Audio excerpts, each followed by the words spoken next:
about time we headed over to the Curatorium of Secrets. We have something super important to discuss. You remember, right?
Looks like the gang's all here! Yep, all ready. How about you two? Green and good to go? Paimon's ready!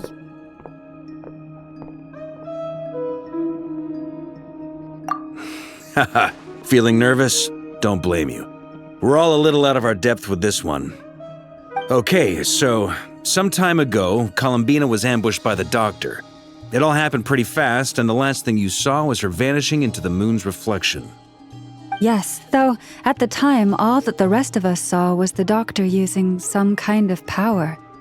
The next moment, Columbina had disappeared, and you were falling into the sea. We have to get Columbina back. And whatever the Doctor's plan is in seizing the Three Moons Authority, we have to stop him before he succeeds. The Frost Moon Scions consider it our duty to rescue the Moon Goddess. I wasn't expecting so many others to come to our aid. So I want you to know that you have our utmost gratitude. Great.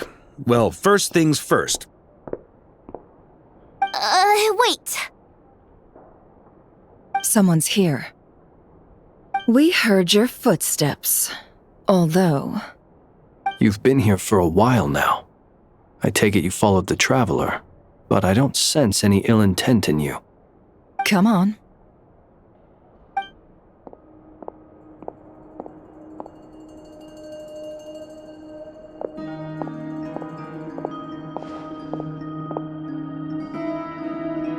I figured it wouldn't take you long to notice me. I come bearing news from my lady, the Knave. Dottore went through the motions of returning to Snezhnaya, but it was obviously a facade. However, he has not returned to the Kuvaki Experimental Design Bureau, nor has he made an appearance in Nasha Town. Well, in that case, he'll be in his lab way up north. I always wondered why he applied for his own private pad. He was planning this all along. Tell them that Sandrone and I will go on ahead. If they still intend to pursue this matter, they should meet us at the research center in the northern tip of Nodcry. Nice of Columbina's two best friends to think of us. We appreciate the heads up. Our sincere thanks to the Fatui for your aid. Lady Damselette may have left our organization, but at least some of her colleagues remain genuinely concerned for her well-being. Not to mention that the Doctor's increasingly cryptic conduct gives us great cause for alarm. We have crossed swords many times before, but it's not personal. We're just on different sides. We don't lack humanity. And so, as fellow friends of Lady Damselette, it's only right that you should be in the know about this. Arlecchino's situational awareness has saved us a lot of trouble. I'll leave the map here with you. If you do decide to head to the research center, please proceed with caution. And remember, at least while you're in Nodcry, Lady Arlecchino's subordinates are your comrades if you want them to be. This is very accommodating of you. We can't thank you enough. Just doing my duty. I shall take my leave now. If you need us, you'll find us at the Experimental Design Bureau.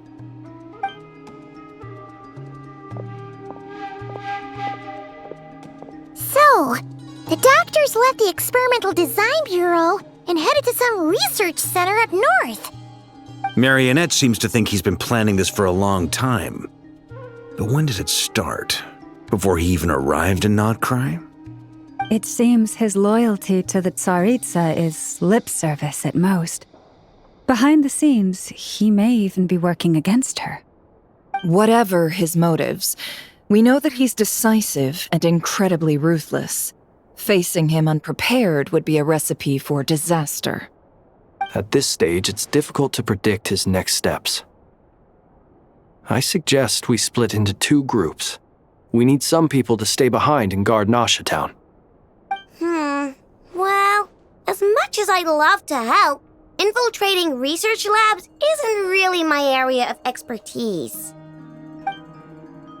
But at least take Cool Your Jet's Ducky with you. It should be some help during the battle. And as for Miss Inefa, I suppose you will stay to protect Miss Aino? Detecting operational logic. Protect Aino. Priority. High. Just in case, Servarka, I think it would be best if you stayed behind as well. You can leave the research center to us. I mean, I would have said the Knight of Berea should probably be out on the front line, but okay, fine.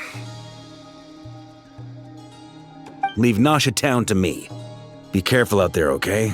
If things get out of hand, fall back right away. Yehoda will be on hand to assist you. In my absence, she can handle any intel gathering work. You got it, boss. You guys make sure to get back here in one piece, all right? We will. Things are moving fast. We'd better head off soon if we hope to keep pace.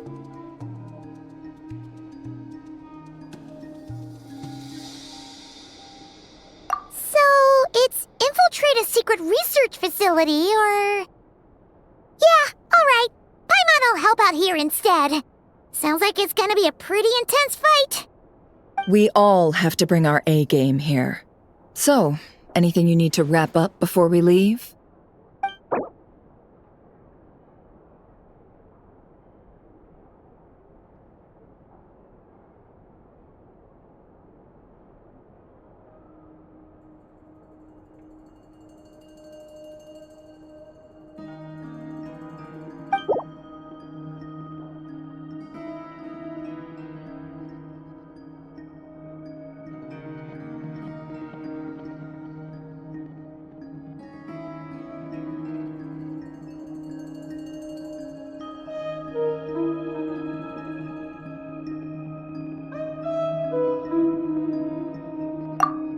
You'd better get going. Very well.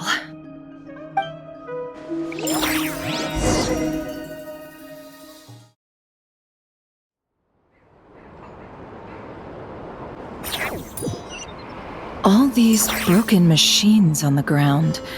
Someone got here before us. Could it be Arlecchino and Sandrone?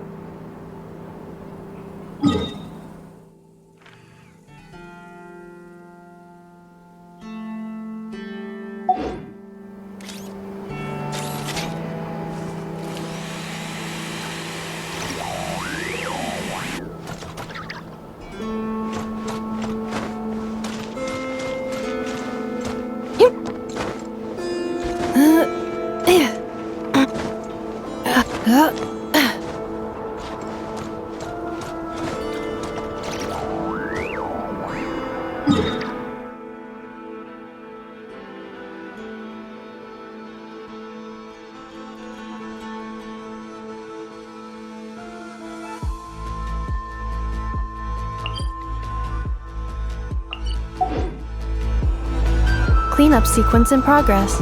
Based on data from past incidents, please avoid dropping small items such as Mora, screws, gears, minerals, toys, gummies, snacks, hairbands, socks, and slippers.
Quite a welcome party.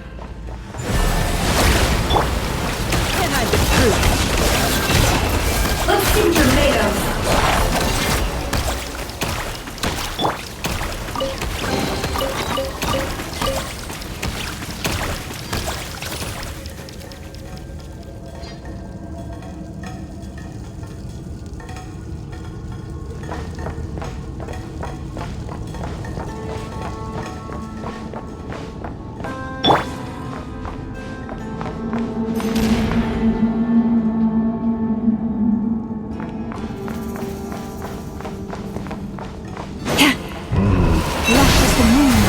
Close your eyes.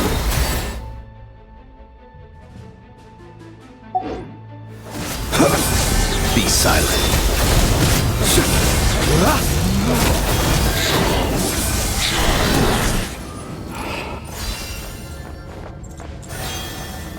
Get back! I said get back! Do you hear me?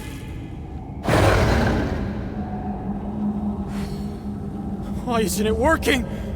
No! Don't come any closer! Don't! Ah!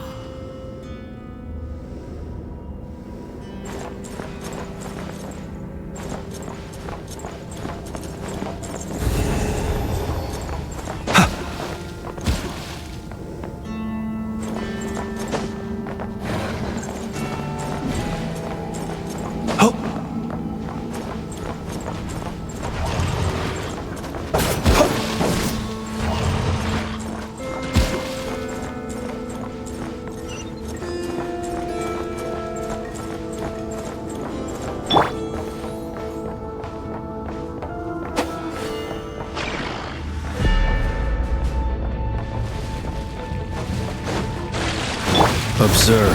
Be silent. You poor lost. Beware the creatures of the night. Poor souls. May your spirits find peace. Grab that key on the ground. We'll probably need it at some point.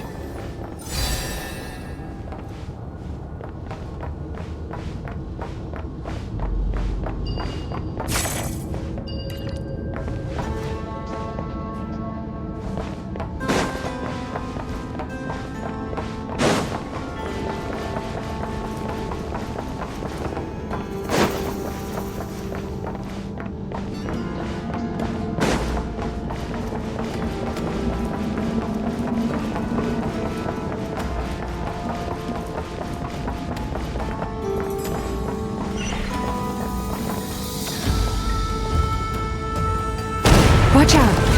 Ugh, there's no way through. Let's go around.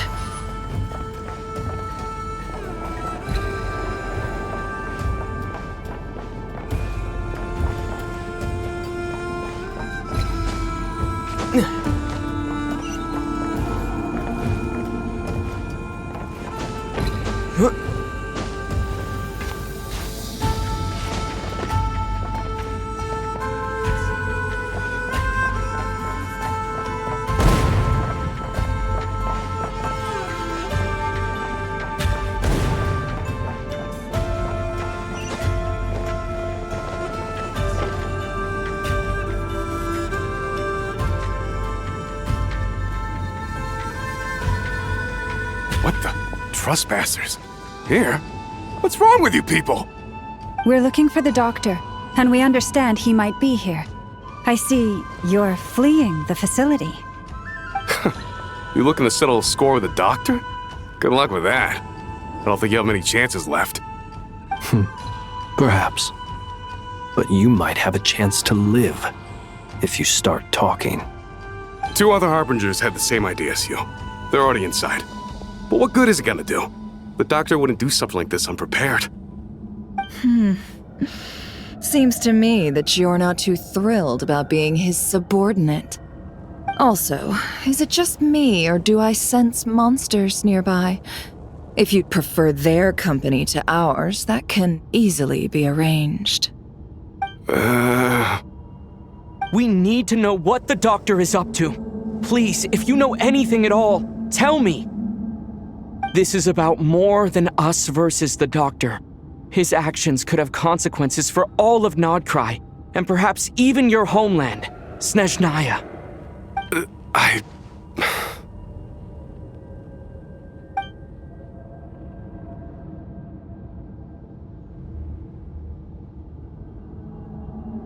He's building something. Ambitious doesn't even begin to describe it. Feels like this could be the big one. God knows how long he's been planning it. A while back, he told us he'd be returning to Snezhnaya. We weren't expecting him back so soon. This time he brought some gemstones with him, or something. 2 of them. The moon marrow spheres. He stole them from their rightful owner, Columbina. Oh, Lady Damselette? Last I heard, she left the Fatui. Before she went, she told us she'd finished what Her Majesty asked of her, and wished to focus on some personal matters.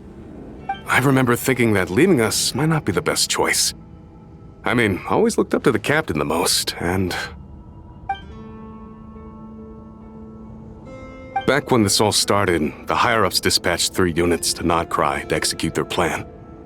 They were led by the Doctor, Marionette, and the Damselette, respectively. I was a part of the Damselette's unit to begin with. She never really interacted with us much.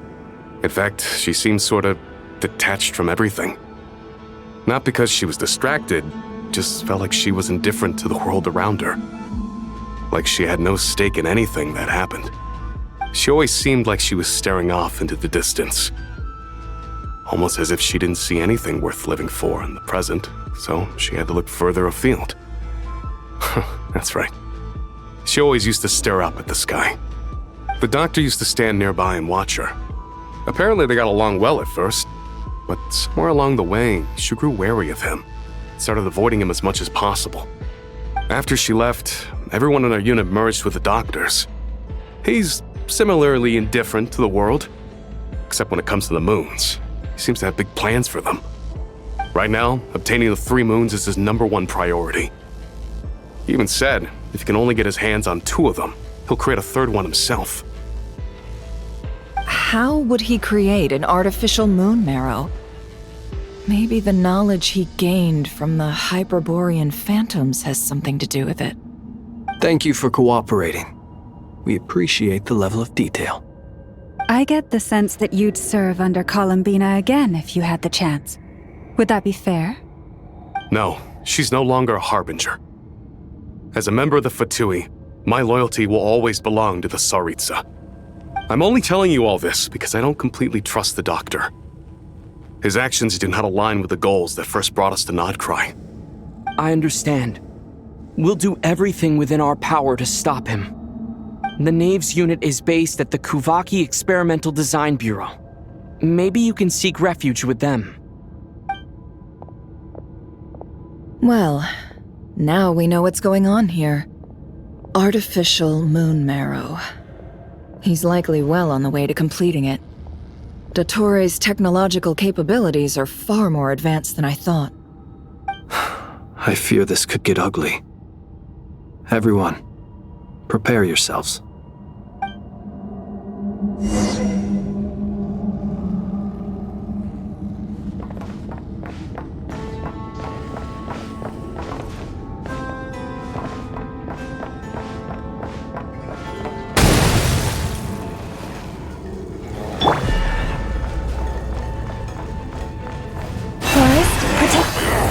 Close your eyes.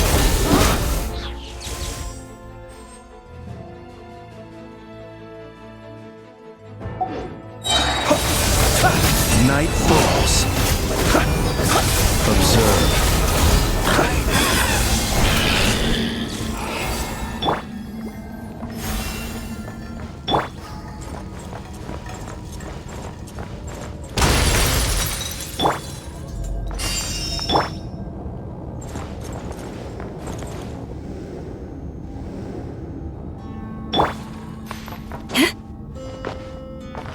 Leave this place. Close your eyes. Be silent. Do you fear the dark? Close your eyes. Night falls.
Welcome, one and all.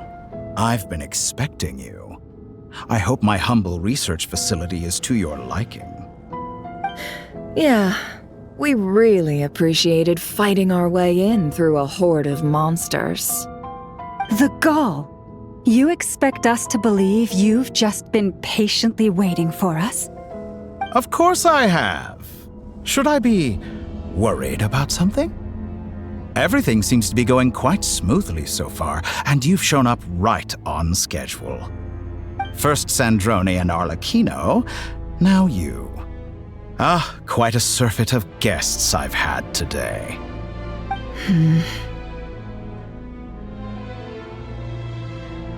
If you were looking for them, I should probably mention that Arlecchino disappeared as soon as she entered the facility. As for Sandrone, why, she stood right here only moments ago demanding answers from me at the top of her voice. Hardly out of character. She never was one for basic courtesy. But I have to admit, I was a little surprised to see her showing concern for someone besides herself. Does everyone you associate with undergo such a change in temperament? Speaking as a researcher, I have to say, it is not a change for the better. It threatens one's ability to remain objective. Well, since you ask...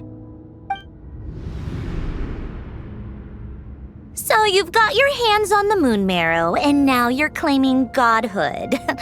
Don't you think that's a bit of a stretch, Dottore? I must protest what you are insinuating with that phrase, claiming godhood. I am not claiming anything. I am stating a fact. You're a researcher. I'm sure you appreciate the distinction between the two. Huh? Wait, you really think you're all that? You'll excuse me if I'm not being a polite little lady for you. We're colleagues. We both know what kind of person you are. By the same token, I knew you'd respond along those lines. You and I both understand that facts speak louder than words. To that end, I've had my people send you a small gift. It should go some way toward helping you understand my present position. What gift?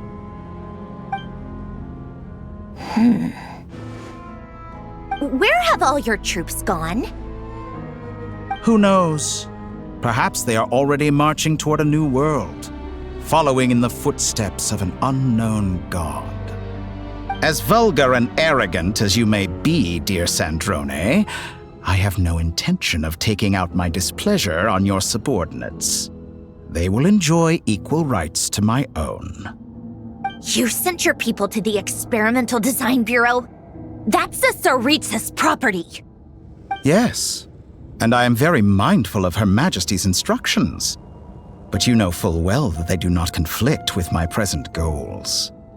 In which case, all I'm doing is conducting another one of my experiments.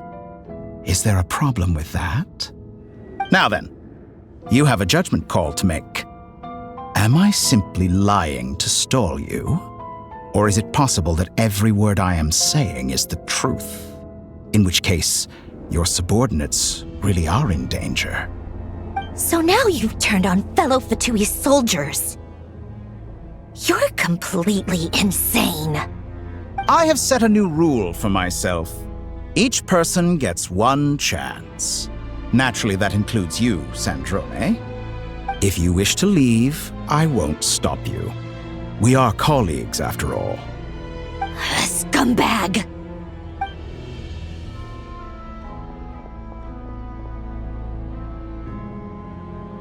Still, I hadn't counted on Sandrone sparing any thought for the people of this world.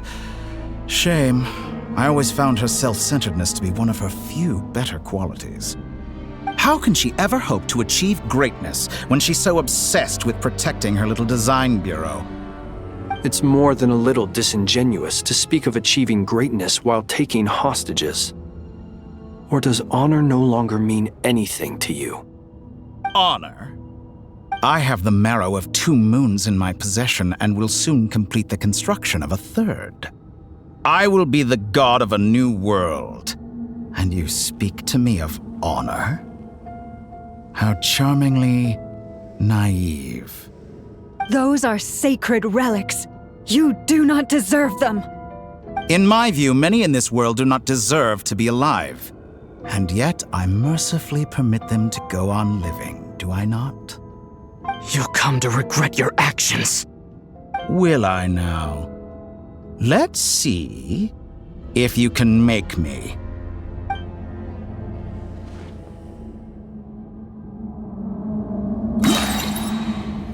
Wipe out! Branch into song. Be silent.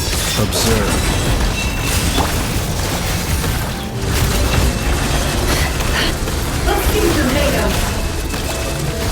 The mystery unravels. For the everlasting forest. Close your eyes. Be silent. Water jet!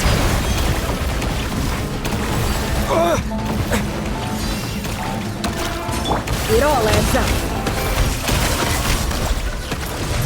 Let's see what you're made of. Absurd.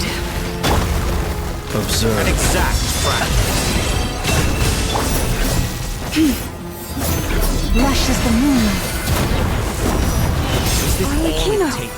Thanks for the assistance. Arlecchino. They see you as an ally.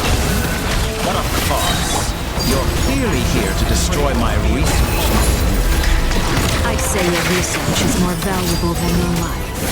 Am I wrong? Receive my blessing. water jet!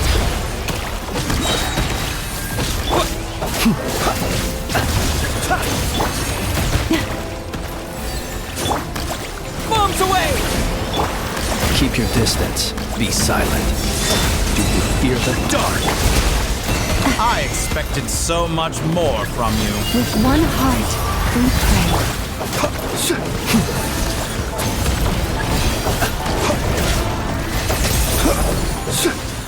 Observe. Be silent. Night falls. No more lies. Seek within. Laid bare.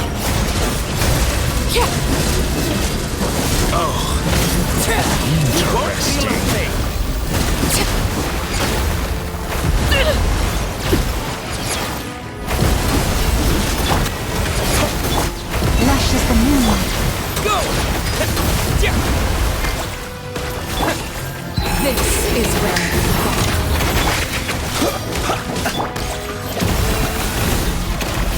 Dottore is too powerful with the artificial moon mare on his arsenal. Fighting him is futile. Quickly!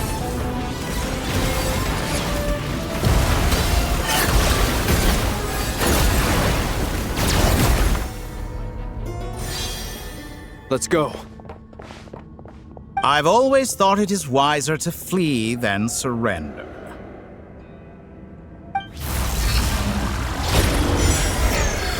Watch out! What the?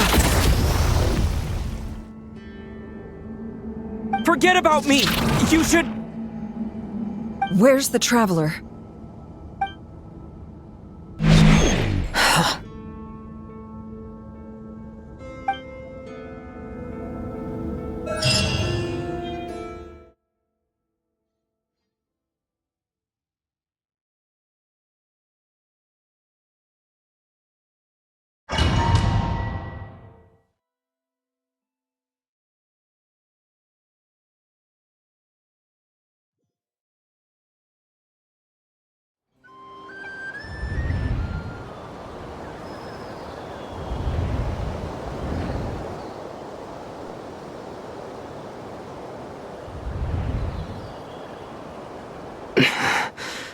What just happened?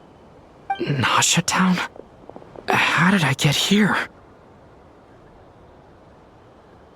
Strange. I remember being trapped by Dottore during the battle. And now all of a sudden, I'm here. Something weird is going on. I guess I'll start by exploring the area. Traveler? What brings you here at this hour? Huh? What are you in the mood for today? A hot dog? Or something else? We've got some special discounts at the moment. Want to see the menu? Sorry, I'm not hungry right now. Ah. Well, feel free to take a seat for now.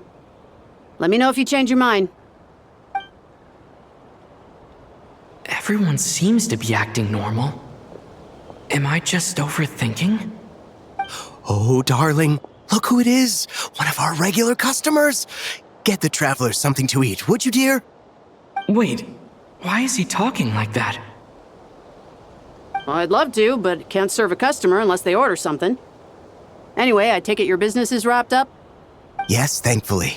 It was a long trip, and it's left me feeling pretty exhausted. But the upshot is, I won't have to leave again for a good while. We can have some quality time to ourselves.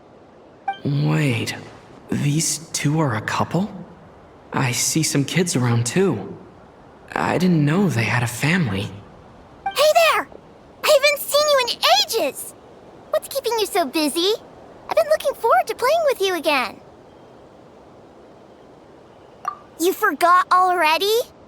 You're silly. Daddy brought you over to our house recently. We had some snacks together. What is she talking about? We've had a lot of customers over the last few days, so we've been real busy. And like my mom always says, some people are more than just customers. They're friends. Oh, another customer's arrived. I better go see what they want. This is all wrong. I never once heard the owner of this restaurant talk about their family. It certainly isn't a family-run business. And that child? I don't recognize her at all. Could this be a false memory? Very good. I knew you had it in you. Aren't you going to try the house special? When did he show up? No. None of this is real. You don't seem to like it here. That's fine. We can change venues.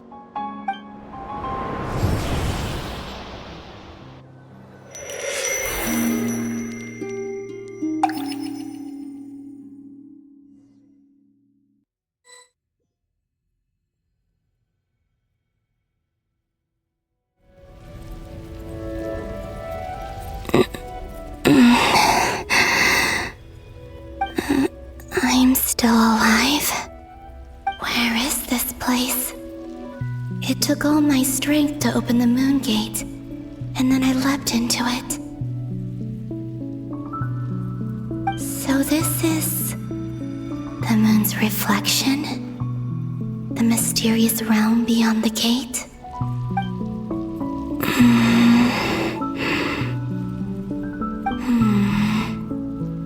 I can't sense anything. I guess I could try opening the gate once more.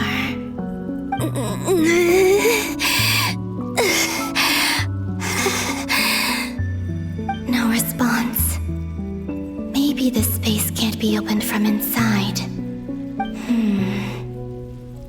If this was the space that killed both Revier and his lover, then why am I unscathed? Or... no, I'm not unscathed. Even the air here feels frozen in place.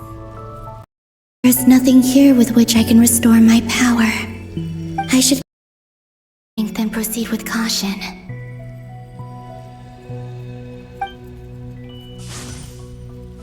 I don't believe Dotori's scheming will stop just because I escaped.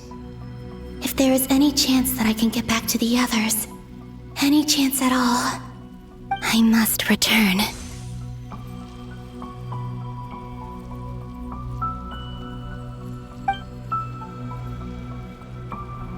Emptiness, silence. What is this place? Or maybe the real question is, what is it for? What's this? Looks like it responds to my power.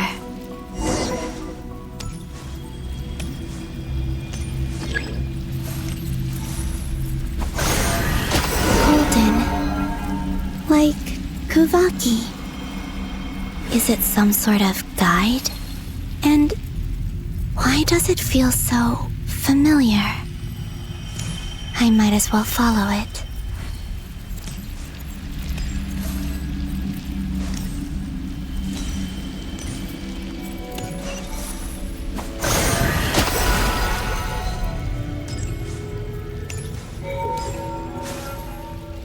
Where does this lead? Could it be the exit?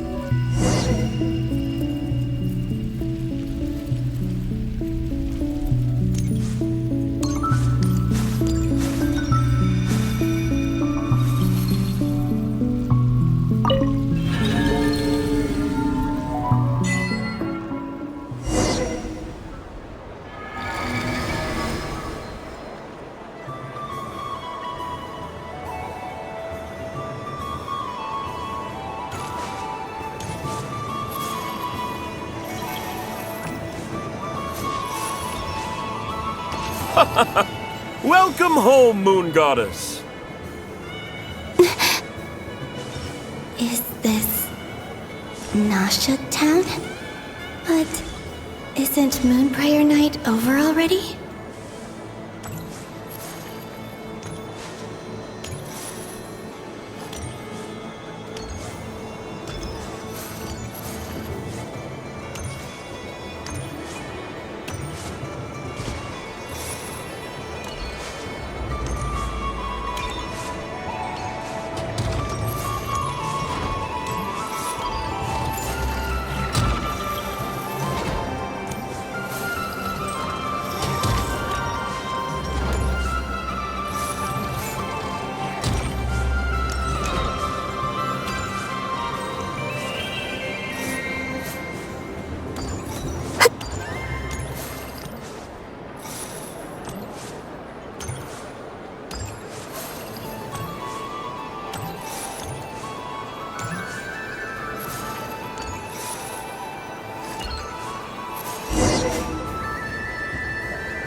Goodbye for now, Columbina. I hope you have a wonderful night. I will. Llama, everyone else, and me? Are these my memories?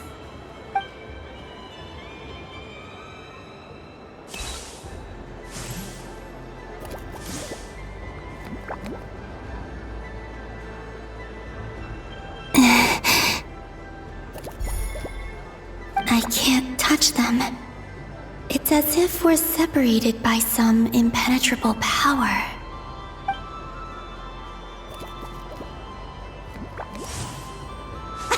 Over here! Over here!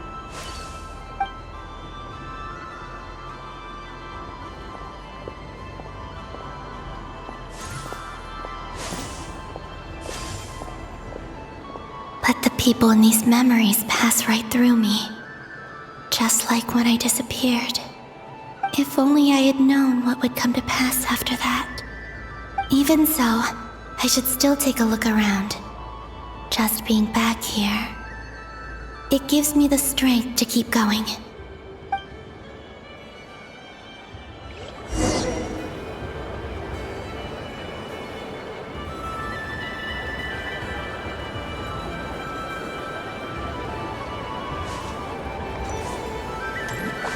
Welcome home, Moon Goddess. Oh, you're the genuine article. Alice was right. This Moon Prayer Night was worth watching after all. Oh, yes. That was the fortune-telling stall run by Barbaloth from the Hexen Circle.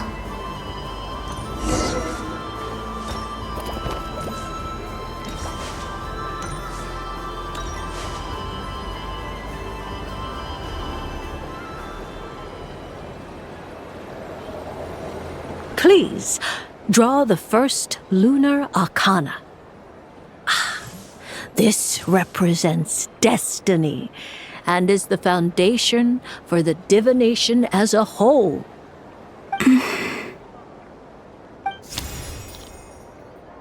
My destiny.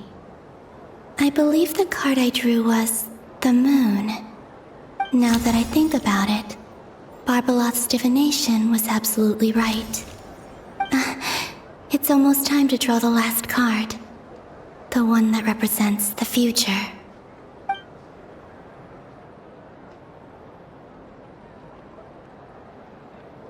That was the card that popped out on its own. From here, I think.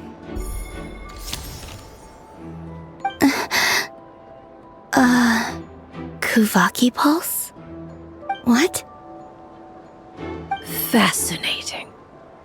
I've never encountered this before in my role as a diviner. What's going on? Did that card leave the deck? Because of my influence?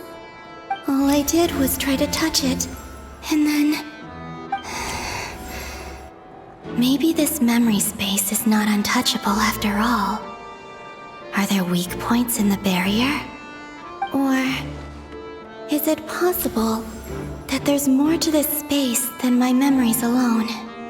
This card is death. I need to get to the bottom of this. I'll try touching something else.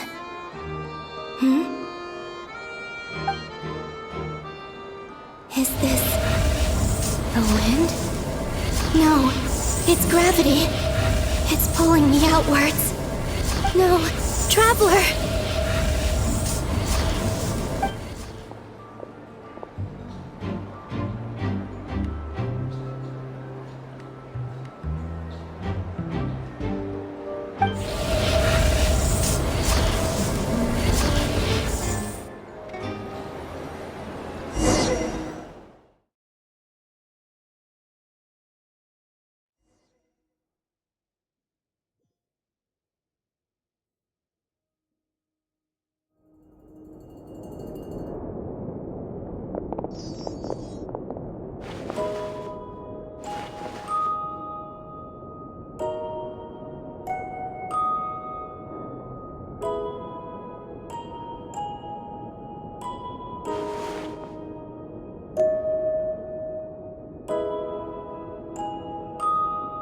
Haimon, listen to me.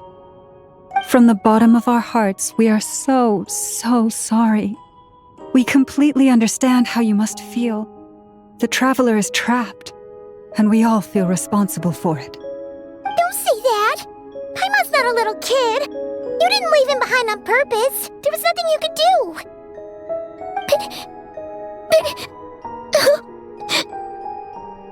He's all alone in there! What if something happens to him? What are we gonna do then? We've barely spent any time apart since we met. Is he gonna die? We must find a way to rescue him. We were all involved in the operation where he was captured, and we do not abandon our comrades. That being said, it won't be easy. Through conversation with the others on our return, we've arrived at a basic idea of what we're up against. Dottore's lab has clearly been in operation for a lot longer than we realized. We found many monster samples stored there. In all likelihood, they were materials he used to research his latest technology. We also know that through his contact with the phantoms of Hyperborea, he gained knowledge about the moons and certain Hyperborean technologies. Using this knowledge, he then fashioned an artificial moon marrow to serve as a replacement for the frost moon beyond the sky. Unlike Columbina, Dottore is not being rejected by Teyvat. And even with 2 of the 3 moon marrows, his power far exceeds all of ours combined. Once his 3rd moon marrow is complete, Dottore will have completely seized the authority of the 3 moons. Teyvat's most primordial powers will then be in his grasp. Does that mean... I'm afraid so. No one could have predicted this level of insanity, not even from Dottore. And unfortunately, his insanity is coupled with an intellect and ambition that not even his peers in the Fatui can match. This is dire. Sounds like the world is done for. The 3 moons' authority can influence the very fabric of time and space. I dare not imagine what a monster like him would do with That kind of power. The trouble's already begun, I'm afraid. On our way back, we discovered that part of Nodcry is being enveloped by an unknown energy. We cannot ascertain what is happening inside. I'm convinced this is Dottore's doing. Not that there's any way to prove it. The issue is, we have no idea what his intentions are. The only thing more frustrating than facing down evil is knowing that it will surely come, but not knowing when. The Doctor is guilty of numerous crimes at Mondstadt as well. One of our knights, well, former knights, his father was murdered by Dottore. His ideology and methodology are a danger to everything in his path, from individuals to entire nations. He does not feel guilt, even when he acts against his own people. He doesn't see them as his own people, that's why. People like him see everyone else as beneath them. Right. He views other people only in terms of how they can benefit him. That's the basis of all his social connections. Granted, he's hardly the only harbinger to pursue their own interests. We all do. And Her Majesty is gracious enough to permit it. Still, her mercy has its limits. Dottore's actions have gone beyond even what the Fatui could have imagined. Usurping divine authority to become a god. For a servant of the Tsaritsa, that goes beyond being disloyal. It's treason of the highest order. We can't expect him to heed the Tsaritsa's will once he gains the Three Moons' authority. Even we Harbingers consider him the most self-interested among us. Poor Traveler. Of all the people to get caught by... We have to go save him right now! Please! We gotta find a way! Paimon, I promise you, we are with you all the way. I get how you feel. I do. But it's gonna take more than strong emotions to take down an enemy like Dottore. What we need now is more information. Right. We can't even guarantee he's still at his research center. Before we can think about mounting a rescue operation, we need to confirm the Traveler's location. I'll find a way. Paimon knows, but... She's so scared. If anything happens to the Traveler... He might be the strongest person Paimon knows, but he's still human. He feels pain and bleeds just like anyone else. Then think things through before you stick your neck out. Unless you want to lose your head. Sandrone. Miss Sandrone, you're okay? Put the stuff over there, and be gentle with it. Am I okay? As you can see, I've had to move my whole livelihood out of the Experimental Design Bureau. It's been swallowed up by Dottore's energy field. If I'd left it any longer, I probably would have gotten stuck there. Ugh, Dottore always goes a little loco when he finds a shiny new toy. Not that he'd ever admit that. But this time, he's gone full psycho.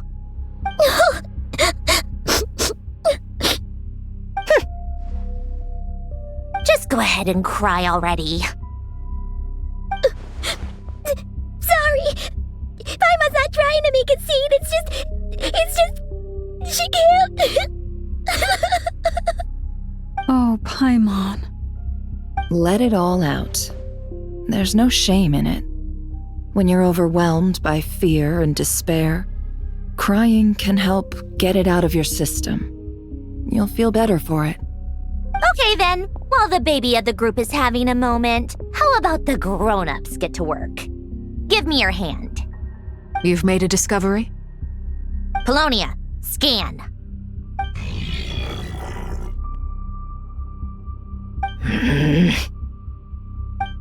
You, hand, now. Oh, I thought you'd never ask, my lady.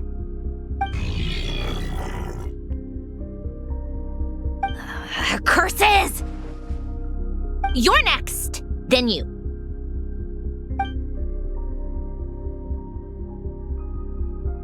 Dottore, you son of a...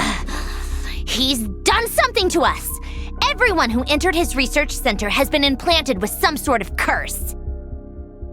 I don't feel anything unusual at the moment. Does that mean it hasn't activated yet? Is there a way to figure out its purpose and what might trigger it? My best guess is Dottore created it using the moon goddess's powers. 1 second, analyzing. Ugh! That friggin' maniac! So, what twisted game is he playing this time? The moment I analyzed the energy composition, some encrypted text appeared in my mind's eye. And when I deciphered it according to the Fatui standard encryption protocol, I got the following message. Feel free to run, or you will perish in nod cry. He's mocking us. Yep, he loves to toy with people. Only in this case, there might be more to it. But I didn't detect any murderous intent or malice either in the message or the curse's energy. As if this is him at his least malicious. Or perhaps all people are cowards in his eyes. Maybe he thinks the threat alone will be effective.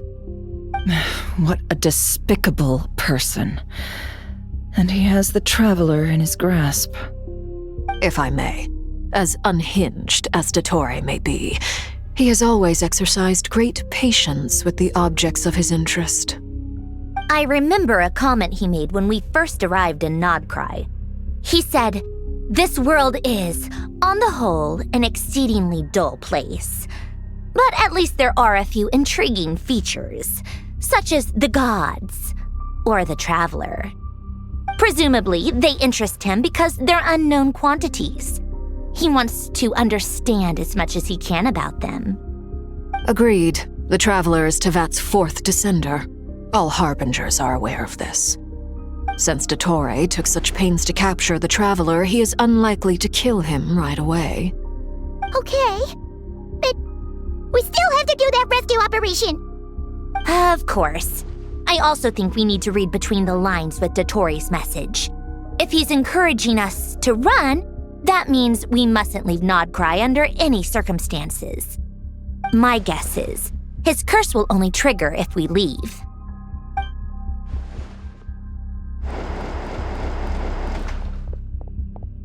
We've discovered multiple energy fields. Albedo is still attempting to analyze their structure. He told me to report back first. Each field is slowly growing, swallowing up more of the surrounding area in the process. And the pace of their expansion has increased since we first examined them. He's probably trying to swallow Nodcry whole. His nefarious ambition knows no bounds. If this continues, the whole of Tevat will be in trouble, not just Nodcry. The loss of Columbina could not have come at a worse time. Do we think she's truly gone for good? She entered the space beyond the Moon Gate, knowing what became of Rerir and Thalindus. I'm sorry, but I fear the odds aren't good. Don't be ridiculous. If I know her, she's busy finding a way back as we speak just so she can annoy me. She isn't dead. Whatever has become of her, the fact remains that we are two comrades short on the eve of a decisive battle. We need to find out the Traveler's location, but there is also other work to be done. Agreed. Whatever Dottore's planning, we have to get the local populace somewhere safe. So, as well as a rescue mission, we have to organize a mass evacuation at the same time. It would be best if someone could approach leaders of neighboring nations and negotiate emergency asylum for Nodcry's inhabitants. Can anyone handle that? Snezhnaya is one option. I'll see what I can do. This would be so much easier if the Traveler was here. No! Stop thinking like that, Paimon. Paimon will join you. She's pretty well connected thanks to the Traveler. Maybe it'll come in handy. Either way, that's what the Traveler would do if he was here.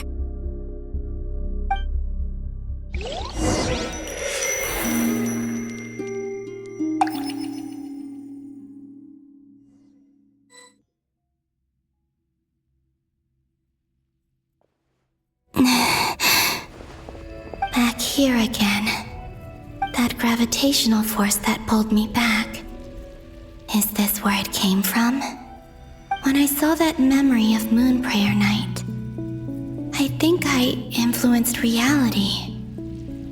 Was it just a coincidence? Or if only I could have sent the others some kind of warning on Moon Prayer Night, maybe we could have stopped Dottore. I feel so heavy.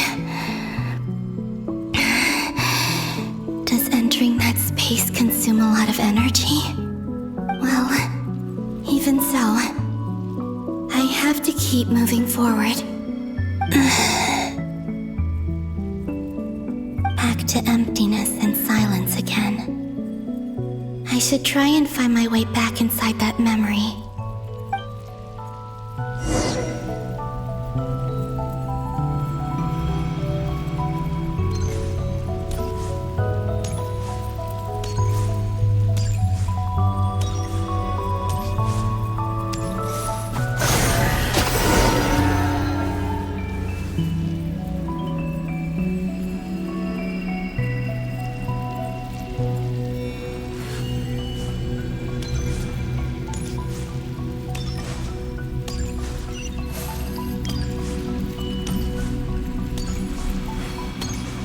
The entrance from last time isn't showing up. What am I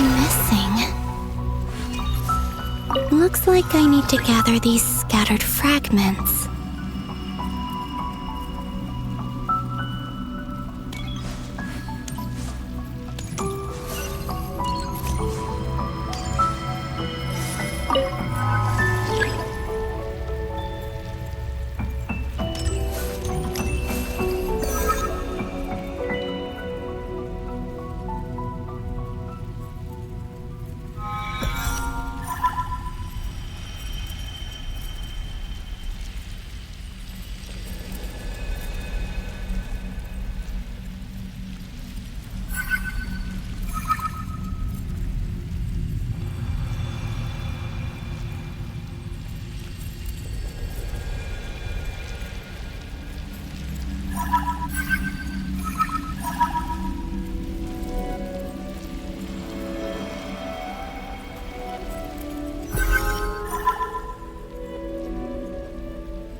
It worked! Hopefully I can stay inside for a bit longer this time.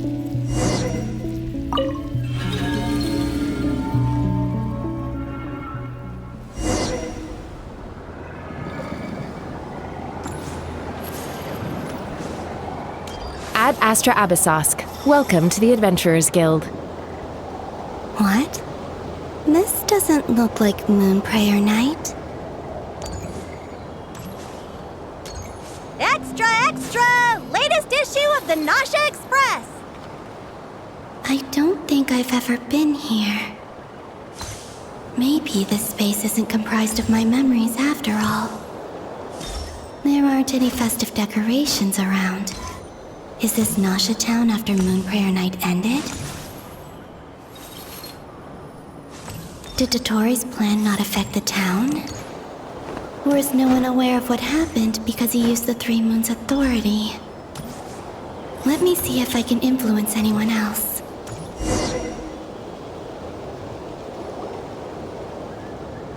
So, what do we do next? Wait, that voice. Paimon? The most important thing right now is to find that mage. Lauma, the Traveler, and Mr. Varga are here too. I'd better go pay the Fatui a visit. Traveler!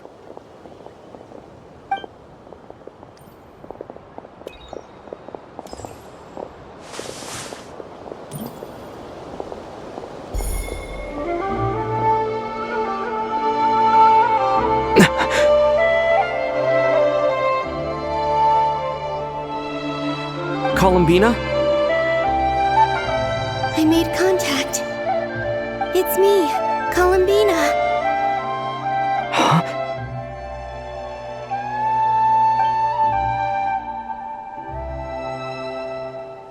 Traveler? Let's go! This is no time to be spacing out!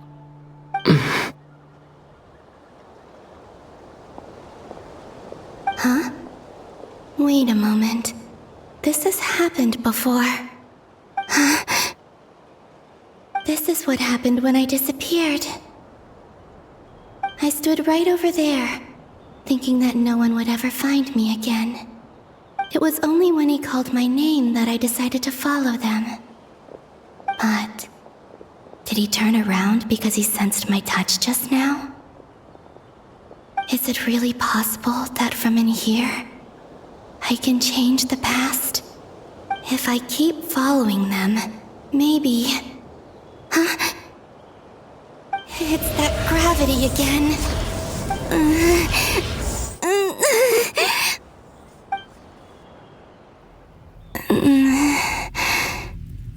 Every time I influence reality within that space, this force intervenes and pulls me back. It's as if it's trying to stop me from leaving.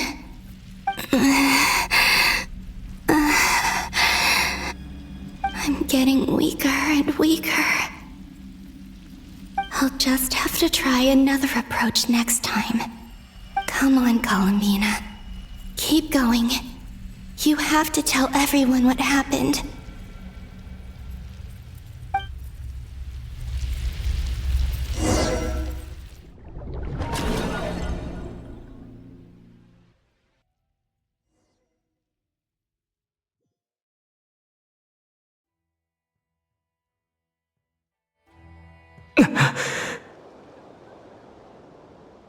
Suddenly, I've been plunged into darkness. Alone. It feels strange. As if something has grabbed hold of me. Is Dottore now powerful enough to interfere with space itself? Look at you, standing so still in total silence. I almost didn't recognize you. Hello there, traveler. He seems to be in a good mood. Wait, what's that behind him? Ah, so you noticed. This is the completed Trilune. 2 primordial moon marrows and 1 artificial specimen. You are wary of it. Good. Maintain that reverence. You performed well in that recent battle. brave and reckless as always. Courage is the sign of a true hero, and impulsiveness is the hallmark of those who strive to advance. I say this not to belittle you. Most creatures are far more timid by comparison. 3 moon marrows? Does that mean the artificial one is now complete too? Well spotted. What do you think? For a replica I built myself, I dare say it looks the part. Dottore, are you planting illusions in my mind? I have no interest in fooling your eyes. On the contrary, I hope to show you the true essence of all that you see before you. Is this not a beautiful city? People live in peace and find joy in their work. The streets are safe. People can even leave their doors unlocked at night. You might say it is the Elysium everyone dreams of. All available data indicates your values and worldview conform with the mainstream. This kind of society should be quite to your taste. False beauty is deceitful. Lies are to no one's taste. I wonder, is it your moral standards that are too high, or your expectations of reality? Answer me this. If someone existed in a sweet dream from the moment they were born, a dream in which they never once felt pain, which do you think they would consider superior? The dream or the reality? That's pure sophistry. It has nothing to do with your actions. As I suspected. You have yet to understand all of this for what it really is. What do you want from me? You sound impatient. Do you think the only reason I'm keeping you is because I want something from you? If it's not, then why haven't you killed me yet? No one can stop you if you're as powerful as a god. I'm delighted you recognize that fact. I believe we last squared off in Sumeru. Ah, the memories. How time flies. You and I have both grown. I'm not surprised that Arlecchino and Sandrone worked with you. You've always a way of slowly but surely ingratiating yourself with all levels of society. People laud you as a hero, but I suspect there's more to it than that. Oh, but to be clear, I don't say that to flatter you. Do you always give your opponent an appraisal before you deal the final blow? Call it a long-time habit. I'm a researcher, and one of my duties is to give an objective assessment of my subjects. But you misunderstand. We are not opponents. Not at this moment. I just want to talk. Think back to Tartaglia, Arlecchino, Capitano, Colombina, and now even Sandrone.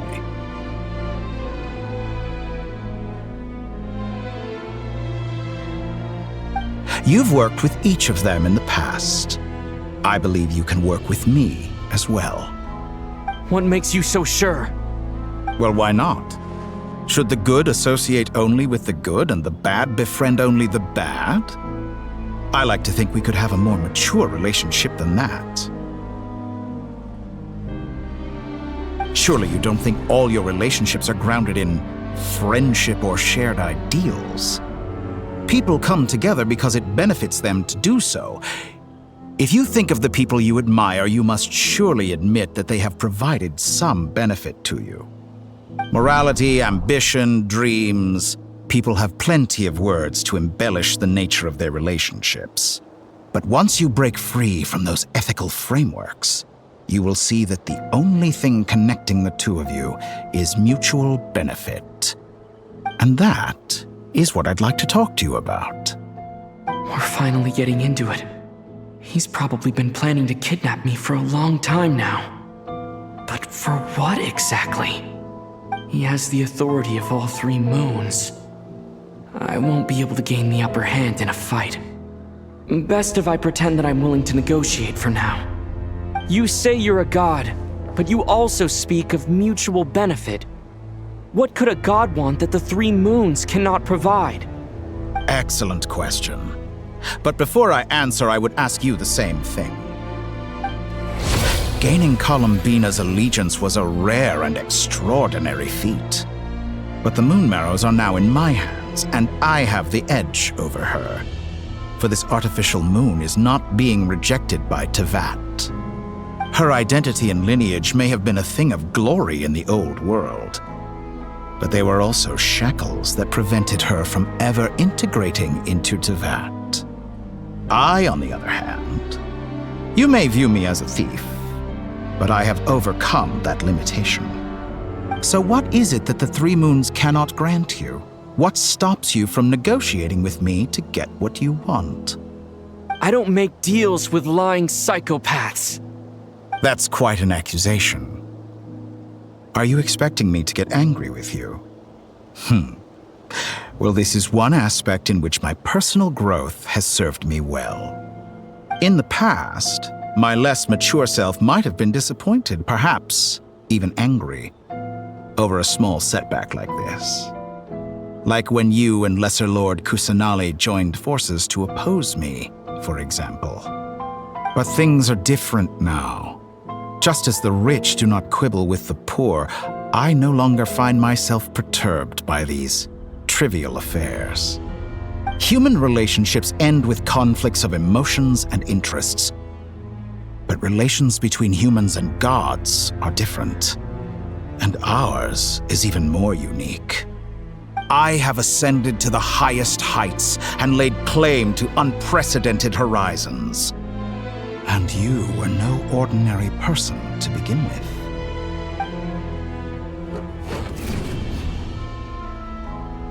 Allow me to show you the world, Descender.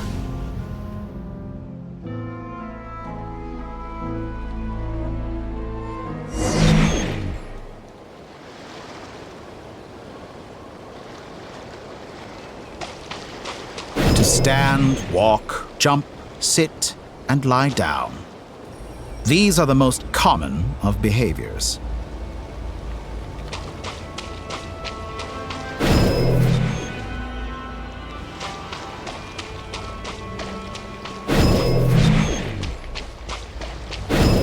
Have you ever wondered why we were born following such laws?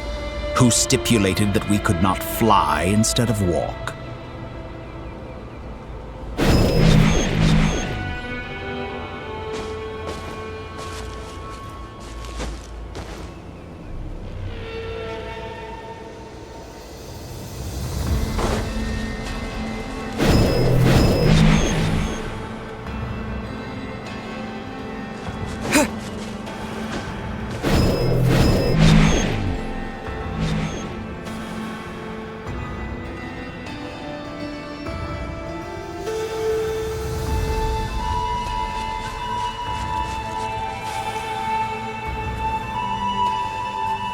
Someone of your talent and experience must surely know of the four great rulers who serve the heavenly principles.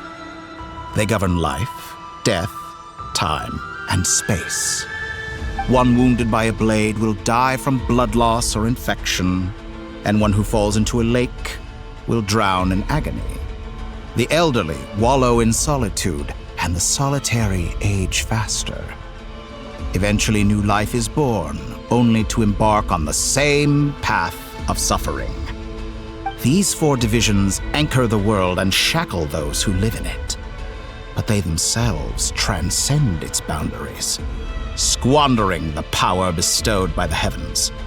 All who live yearn for equality, but unless the gods prostrate themselves and profess that they are mere servants of the living, equality can never exist. Who makes the rules we must live by? Who has the right to restrict us?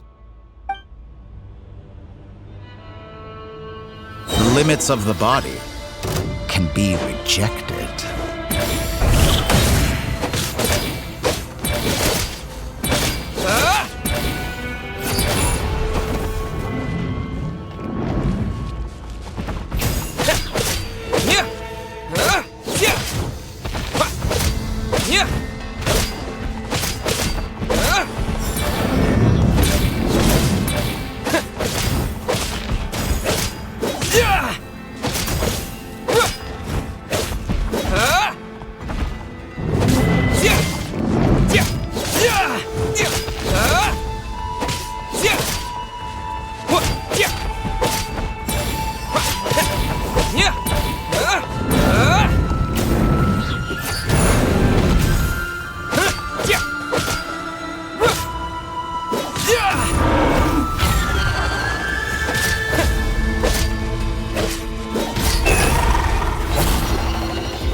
does it feel to be among those with absolute power? You cannot conceive the extent to which your flesh hinders your mind and spirit.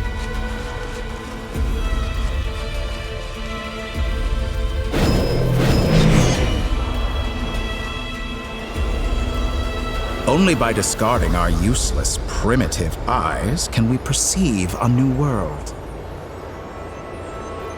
How narrow-minded we all were in the past. Why should the final answer of the world not be the power that predates those of life, death, time, and space? The power of the Triloon. Through it, I have glimpsed new experimental possibilities. Nature suppressed, authority exiled, souls controlled.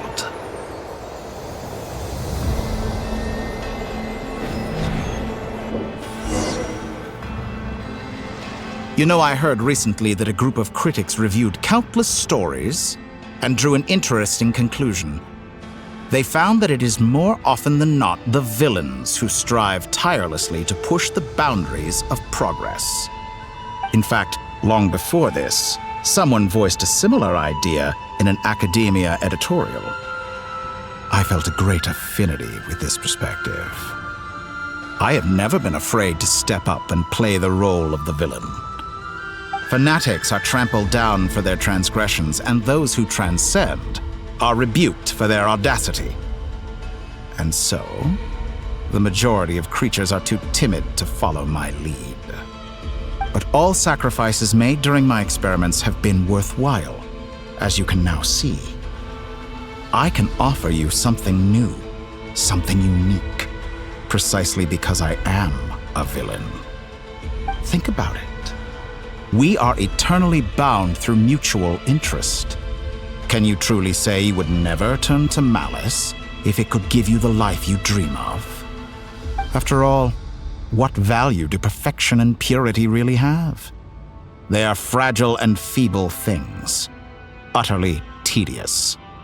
I say, better to be governed by a flawed humanity than a gnosis. The true seeker of knowledge is the villain who undergoes countless tribulations in pursuit of their goal. I'm sure many people have told you that you're different. Because I'm a descender? Exactly. Very clever. But what has that got to do with you? I do not conceal my wicked deeds, my selfish desires, or my greed. A true researcher must act as I do if they are to understand and speak of the truth. And yet, a knowledge seeker like myself will inevitably grow tired of studying Tevat beyond a point. You have traveled to all corners of the world and met many people. Along the way, there have been moments when you were misunderstood or even became a wanted criminal. And all the while, you have spent your days doing some of the most mundane jobs in the world. You fight and toil, claim minuscule rewards from my friend Pantalone, then you fight some more, winning some battles and losing others as your search goes on. And this cycle continues, with no end in sight. Surely you must sometimes grow weary of being stuck in this same loop day after day. We're completely different. I embrace everything that life throws at me. I am engaged in every step of my journey. How does that make us different? I too embrace what life brings, researching everything that interests me. Think of all the novel things I've managed to create, like the artificial moon marrow. Don't you see? As unique a specimen as she was, even Columbina is not irreplaceable. Take that back! She's gone because of your actions! I didn't say that to anger you. Though admittedly, I don't see what there is to be angry about. Anything Columbina could do for you, I can do better. I know what your ultimate goal is. You wish to walk the path your sister walked, and seek answers from her at the end of that journey, don't you? Someone like you could never understand what it feels like to care about another person the way I care about her. Perhaps not. But that doesn't mean I can't help. I could find your sister right now, bring her before you, and make her give you the answers you seek. Don't be so presumptuous. You'll never begin to understand the situation between us. Oh, no. This is no presumption. I'm only offering what I know is possible with the power of the Triloon. But it seems like you would sooner continue with your journey through this world. Why? Do you truly desire this journey? Or is it simply a necessary process from which you cannot escape?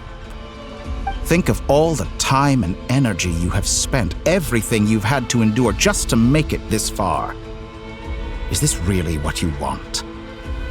Or has your hand been forced by the promise of that final answer? Yes, you have made many friends. But do they ever spare a thought for the void in your heart and what it yearns for? What you want is not friends.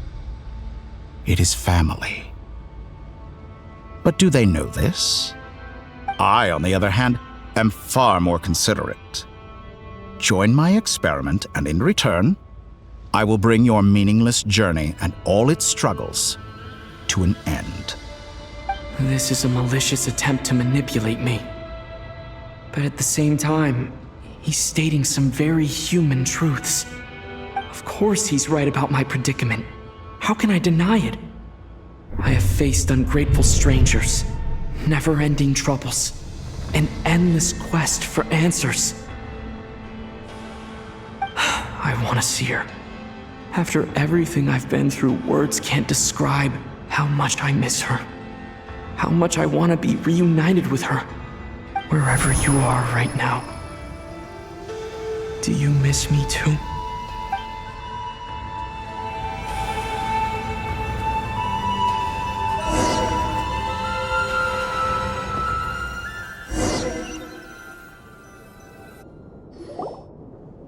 All right, everyone. Our next mission is clear. We need to contact all the major organizations, explain the situation to the public, and then begin the evacuation. The residents of Notcry are quite dispersed. The two most populated areas are the Southern Isles and Pyramida. Miss Lauma, I will leave Hisi Island and Nasha Town in your hands. I will liaise with the Fatui and Pyramida. Agreed. We will reach out to Natlan and Snezhnaya. Anyone found north of the Experimental Design Bureau should follow the Fatui to Snezhnaya. As for those dwelling south of that line, I will ask the Voynich Guild to help persuade them to leave.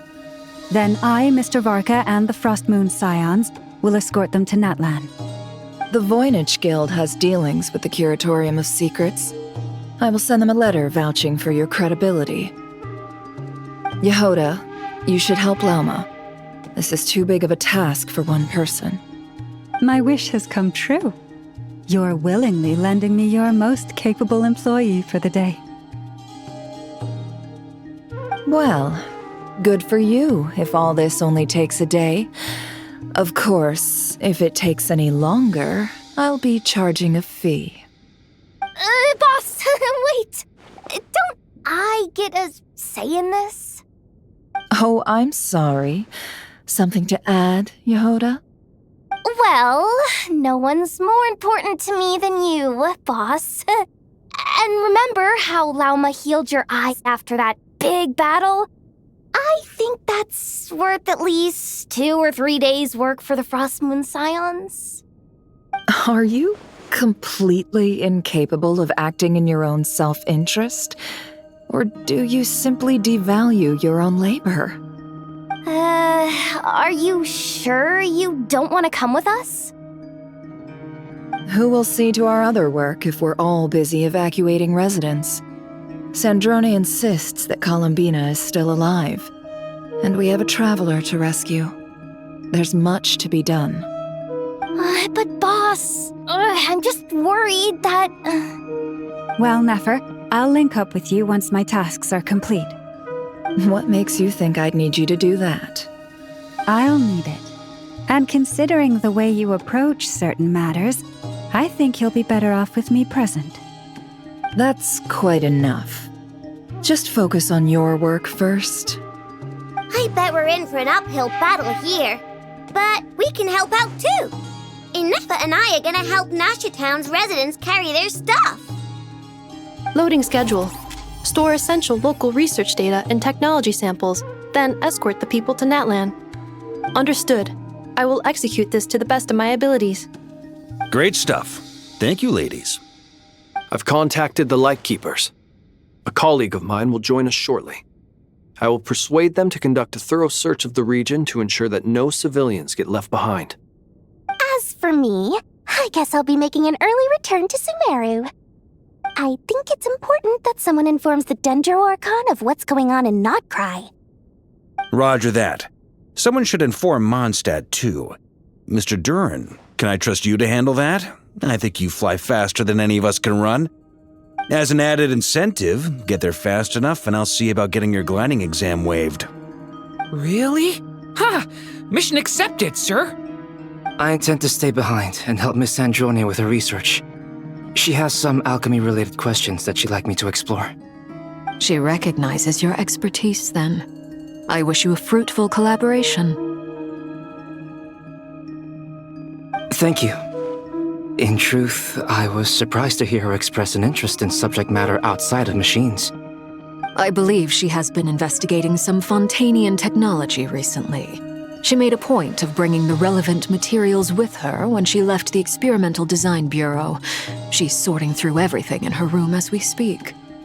I should mention that we have one other friend who isn't present. He hasn't made his position in all of this clear. But if we know anything about him, he's likely investigating on his own. Paimon's been very quiet today. But I know how close she and the Traveler are with the Natlanese. She should come with us to the border. Okay. Paimon will do her best. Make sure to heed Sandrone's warning. Many of us have been cursed by Dottore. As such, under no circumstances should anyone cross national borders. Remain within Notcry. That aside, personally I have faith in Columbina. Things look grim, sure, but who knows how it'll play out. Same goes for rescuing the Traveler. Both of them are important allies and friends. We'll be counting on you to gather intel on them, Miss Nefer. Ah, wonderful. You're all here.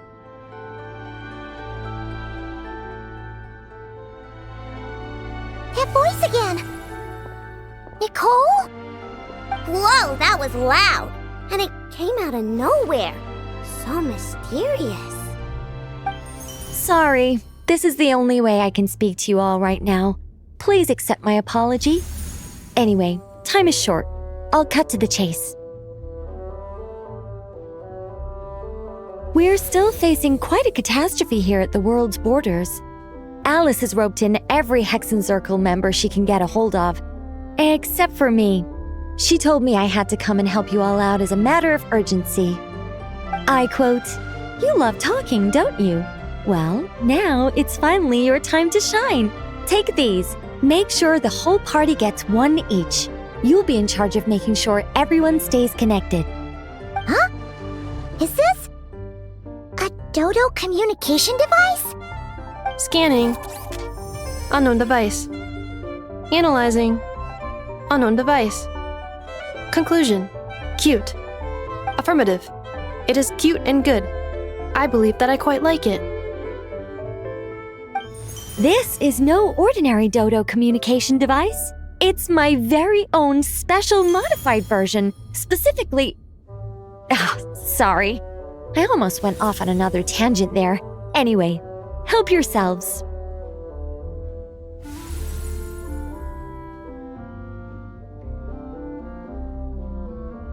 It will allow us to communicate over long distances within Notcry. No more worrying about shuttling messages back and forth. What astounding technology. Am I right in assuming that it relies on your personal abilities to function, Miss Nicole? Yes, exactly. Right on cue, Albedo. I'd love to brag to you all about how it all works. But no, next time. Anyway, I'll be right with you all, serving as a communication hub. That's all from me. Head off as soon as you're ready. I'll be staying here to keep watch, and I'll be sending you my blessings.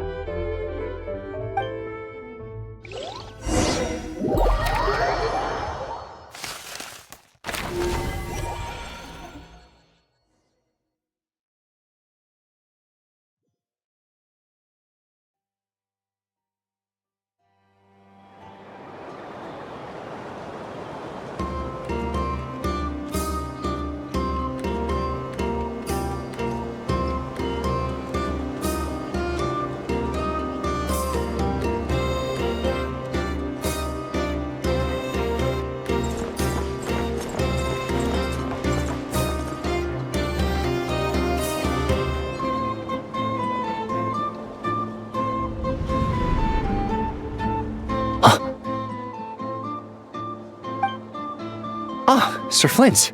Perfect timing. I just arrived myself. You are most considerate, Master Ilua. But in fact, I know you have been sitting here for quite some time. If you saw me, why didn't you say something? I was curious to see how long you could sit still for. Also, shouldn't you have managed to sense me approaching? That would be a first. You always seem to appear out of thin air without making a peep. Also, how many times do I have to tell you not to address me as master? I don't qualify. I beg to differ. Why should a young man so well versed in social graces as yourself not be worthy of that title? Please, Lord Flint's. Sir Flint's. I'm begging you, don't flatter me into complacency like you do with everyone else. You understand me better than most. My newest acquaintances tell me I love complimenting others. What do you think? I think they don't understand why you do it. You just love puffing people up till they're a big, happy ball of hot air that floats away into the sky. In all sincerity, I can only hope that they bring good tidings when they come back down to Earth. Is the situation that bad? We just held a strategy meeting. Let me fill you in.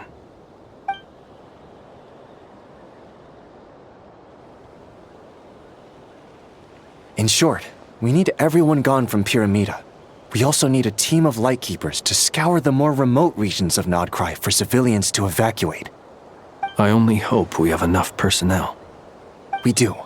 Old Man Nikita will definitely help, and we can recall anyone out on patrol to focus on this instead. Good. I'm sure you and the others will make short work of this. Now, don't forget. Once you've completed this task, make sure you and the rest of the team evacuate to either Snezhnaya or Natlan as well. Flint? If you've got something to say, Master Ilua, why not guess what I'm thinking right now? You mentioned that you have something else to deal with later. How difficult is it going to be? I doubt it will be easy. I know you're a lightkeeper, and it's your duty to protect others in times of crisis. But I have a feeling that you'll be walking into grave danger.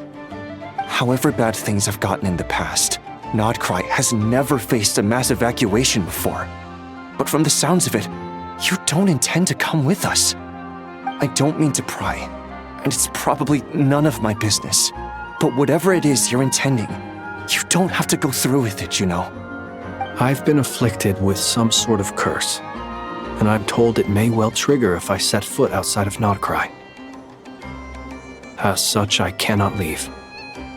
I have to act, if for no other reason than to fight this curse. What? No. Why? Why would anyone want to curse you? There are plenty of people out there willing to trample over others in pursuit of their own goals. Frankly, Sir Flint, I am furious. You're making light of what is an incredibly serious situation. Indeed I am. And? And what? I told you I'm furious about this. Nothing I can do about it, I'm afraid. Things happen, and we just have to deal with them. If you find yourself feeling angry, perhaps start by drinking a big glass of water. Hey, you mean you're completely unmoved by my anger? I'm devastated. Then allow me to express my sincerest regret. Come by the lighthouse sometime. We'll catch ourselves a few fish, have a little barbecue, play some cards, and bask in the sun. Maybe I need to spell this out. Lean in a little, Flint. Oh my, this doesn't bode well. Word is that you were caught up in a real horror show recently. People were amazed that you returned safe and sound. They've been debating whether you're even human. I've returned safe and sound from plenty of crises. When you say people, do you mean other people, or do you just mean you? Fine. I'll be frank. You're not human, are you? Heavens. Now that's a horrifying thought. You know what? Forget it. We'll revisit this once it's all over. A sound plan. Albeit a little ominous sounding. Just promise me you'll come back in one piece, all right? For you, Master Ilua. How could I refuse? Also, please pass my regards on to our colleagues. Tell them, thank you all for your assistance. Please put safety first as you proceed with the operation.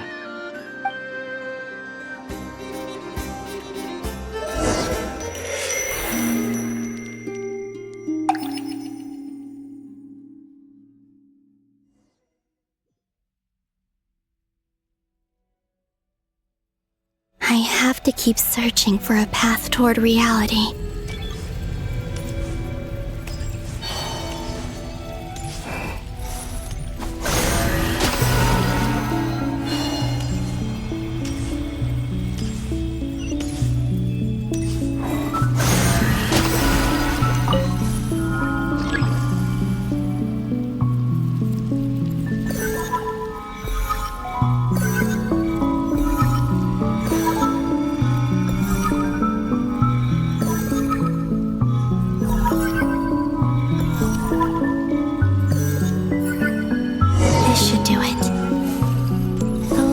Times I tried to influence reality in this space, it consumed a lot of Kuvaki. I'll try and be more careful this time. I need to leave key clues behind using less power. I hope everyone still remembers what I said on Moon Prayer Night.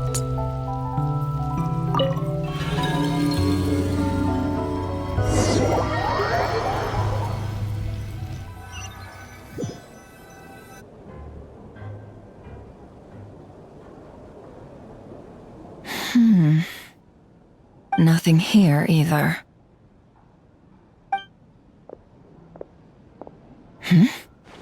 Flint's? Ah, Miss Nefer. What are you doing here? Unless... I just spoke with Ilua about arrangements for the search and came for a walk nearby. As for you, why would... It appears we think along similar lines. And neither of us likes to accept things at face value. As well as figuring out how to gather intel on the Traveler, I wanted to confirm some of my own suspicions. Also, we'll need to bring a lot of force to bear against Dottore, even if we're only looking to rescue the Traveler. We can't leave anything to chance. You don't think Columbina perished either, do you? I'm merely considering the possibility that she survived, just as you are. How much can we really know about a deity like her anyway? Do you remember what she said on Moon Prayer Night? About using moonlight to send messages to us? Of course. I think that's why we're both here. Where have you checked so far? I've been focusing on the outdoors. Anywhere the moonlight shines. I checked most of Nasha Town, but didn't find anything. I checked the Curatorium of Secrets and a few rooms where I thought I might find some leads, but no luck here either. The only places I haven't looked yet are the rooms in the flagship. But process of elimination isn't the only thing that brought me here. Oh, really? What's your other reason? After all that build-up, our mystery ally never showed up even once!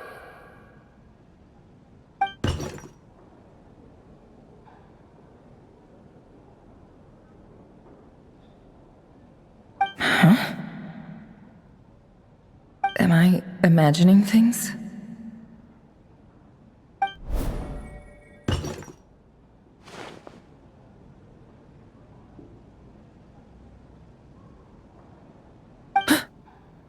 Come on, let's see what's going on. Oh no.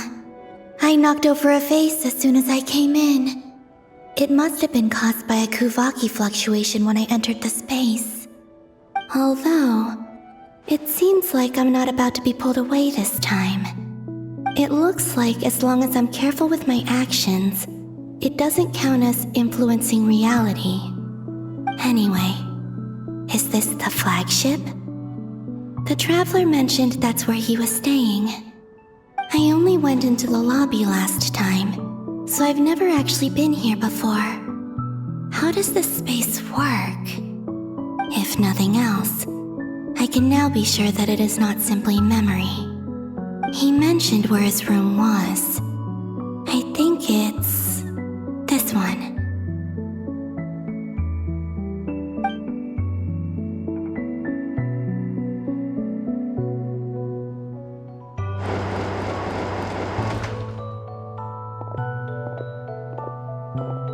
The door is closed. But if this is anything like when I disappeared, then maybe...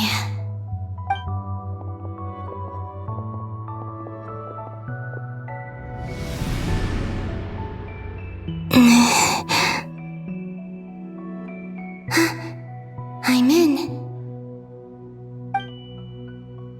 He and Paimon aren't here at the moment. I hope he's okay. I wonder what happened to him after that battle with Dottore. Best not to dwell on that for now.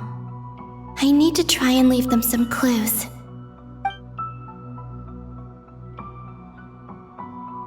Please, Traveler. I really hope you find this.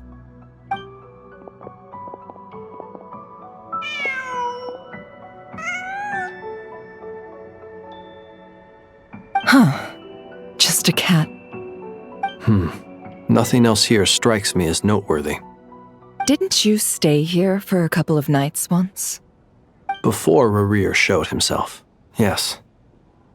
It's also where the Traveler and I first met. Did you notice anything unusual during your stay? I remember thinking how much noisier the flagship is at night compared to the graveyard. Other than that, no. The Traveler and Paimon were most congenial neighbors. This is where they've been staying, yes? Over here? That's right. I wouldn't usually condone breaking and entering, but we can make it up to them later. Focus now. I have to write a message on the wall using Kuvaki, just like I said on Moon Prayer Night. Simply open your windows on nights when the moon shines bright, and the moonlight will naturally flow towards the words I have written. Here goes. I'll need to carefully control my strength.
There's a noise outside the door.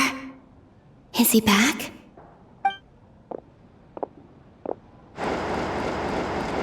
Please, you have to see these words.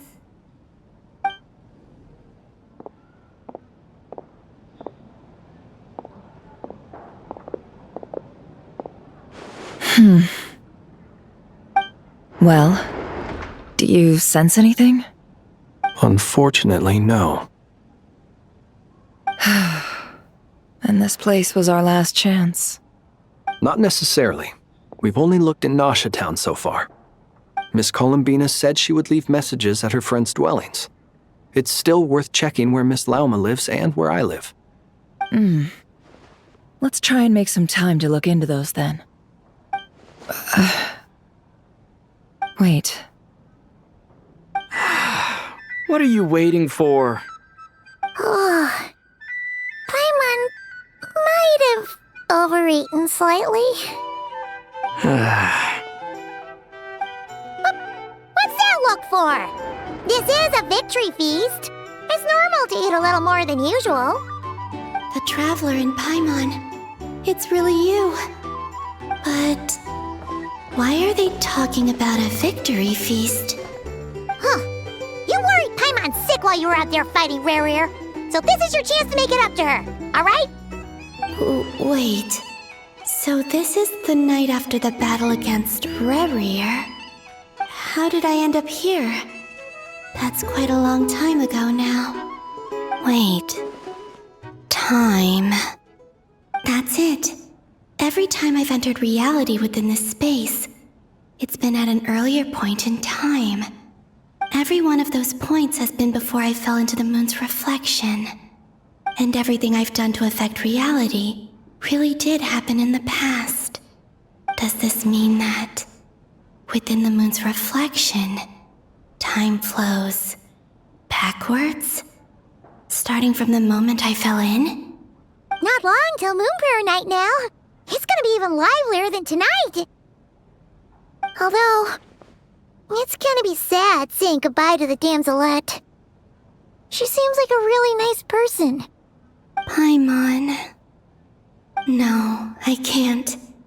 Even if I make contact, they probably won't understand what's going on. And in any case, I'll likely get pulled away again if I do. Instead, I have to find a way to get them to notice what I've written using the moonlight. Wait, even I hadn't thought of doing that before Moon Prayer Night. They'd never conceive of that possibility. Is there truly no other way? Don't lose heart. We'll find a way somehow. Huh? Oh, you say that, but the Frost Moon is beyond the fall sky. If we wanted to go visit her, how would we make it through to the other side? We might not have all the answers now, but I'm sure we'll find a way one day. Huh. Guess someone's gotta be the optimist. The present. The future. That's right. There are still things I can do. What's your plan? Flint's, when you were staying next door, did you ever open the window? No. The rooms here are dark and damp, and there's such a buildup of dust on the windows that the moonlight can't even get in. I didn't think it was worth the trouble. The moonlight. I think I see where you're going. One moment. I'll see if the owner is available. Don't bother. Time is of the essence.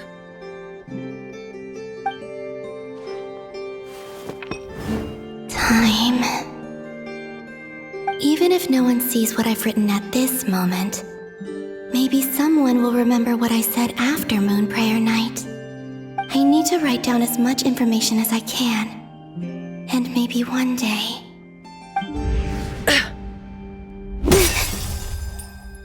Huh? What's up with you? You can't even hold your cup steady. Are you getting tired? A little. Well, you should probably hit the hay then. You've had a really tough couple of days for you.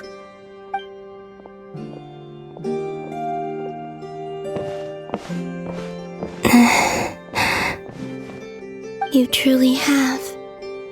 You helped defeat Rerir, helped me reclaim my name, and you helped the others organize Moon Prayer Night. Wherever you are right now, I'm sure you're still fighting against the injustices of fate. This is all I can leave for them. How I wish I could stay here. But it's time for me to go. I hope to see you again in the next time, and if the opportunity presents itself. I will surely return to your side. Huh. Columbina. She's alive. Not only that, but she's left us an entire wall's worth of clues. She even wrote down what would happen on Moon Prayer Night. It's just a shame we found it too late. I am here. Time in this place flows backwards. I am constantly moving forward. It sounds like she's found a way to influence the past using Kuvaki. But her future is our past. So, these words have been here ever since we defeated the Reikir of Solnari. We just never discovered them. Which came first, the chicken or the egg? Do you ever mull over questions like that? Only when I'm in a good mood, and at leisure. Well, I never do. Everything that has happened already belongs to the realm of fact. As a business person, and especially an intel broker, what I do is extrapolate from those facts to try and read the future. An admirable philosophy. It's a means of survival. Let's go. We have a wall's worth of clues to share with the others.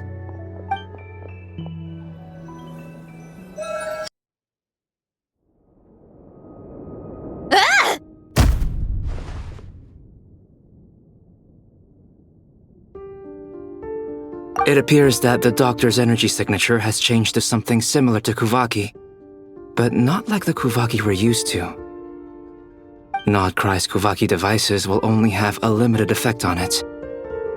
I can see why you've chosen to place your hopes in alchemy instead.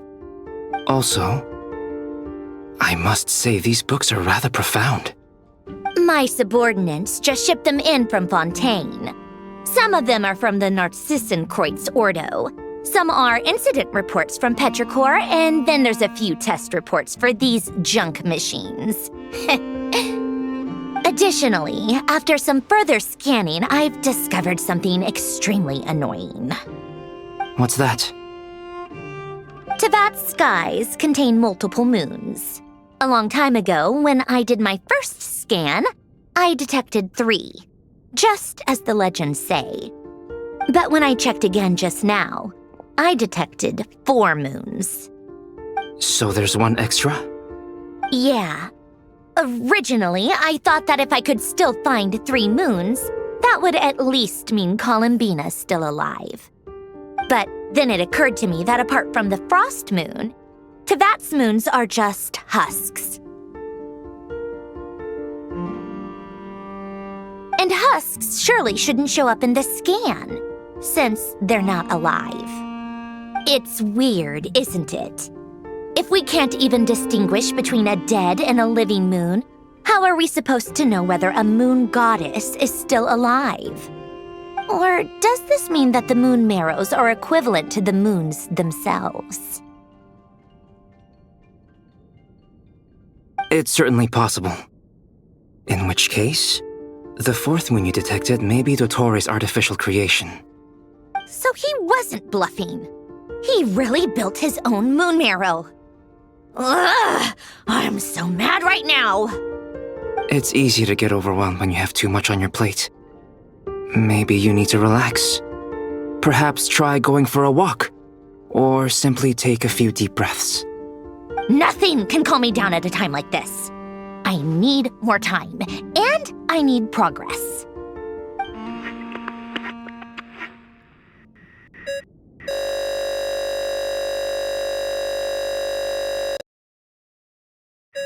It's Mr. Flynn's. I really hate that ringing tone. Ugh. First the 4 orthants of the Narcissenkreuz, then moon marrows. Now what? Oh, sorry if we're disturbing you. Might I ask what's troubling you? What do you want? We're busy. Are you still at the Curatorium of Secrets? Yeah. Look, everyone else is still out, so there's no hurry. Plus, I'm busy, so I would appreciate if you gave me some space. Even though we have crucial intel to share? Fine. I'm listening. Do you intend to share it via the Dodo communication device? Ordinarily, I would, but this is a unique situation. I think it's best that we discuss it in person. See you at the Curatorium.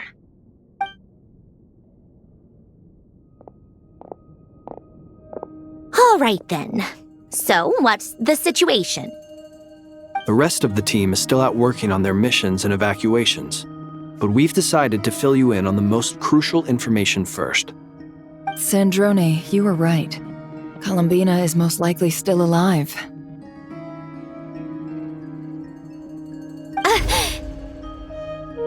That's the best news we've received in a while, by a long way.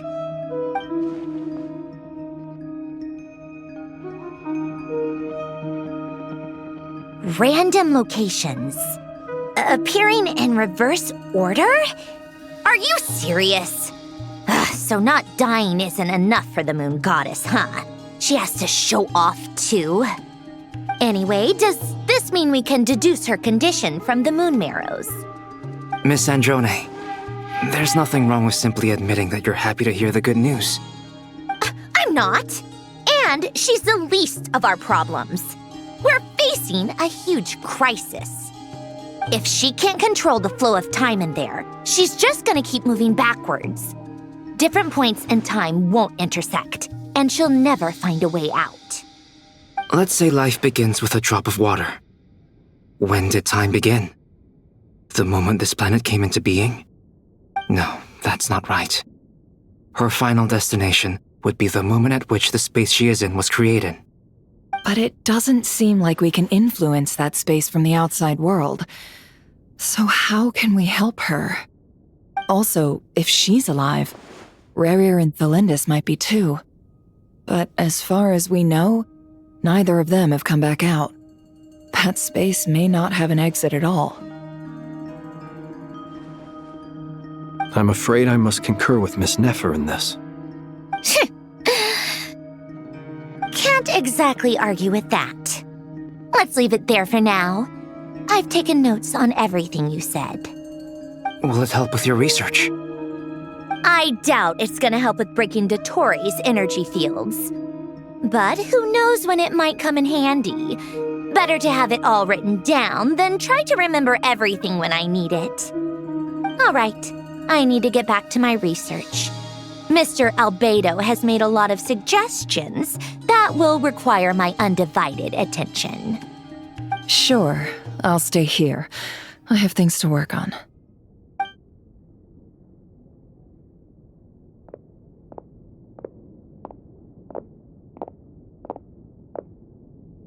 Paimon, are you there? Oh, right. She went with Varka to Natlan, didn't she? Good thing we've moved her and the Traveler's luggage in here. Speaking of the Traveler, where could they be? There's a note from Paimon. Paimon here. Not in at the moment, but if anyone needs to borrow her stuff or the Travelers, go ahead and help yourself. Paimon won't be mad. Also, Traveler, if you get back before Paimon, make sure to get some rest. Paimon misses you a lot, but put your health first, alright? How sweet. Well, since you offered, Paimon, don't mind if I do. This is the Traveler and Paimon's luggage. All the items they use day to day are here. It's well organized. I wonder which of them is responsible for that. What do we have here?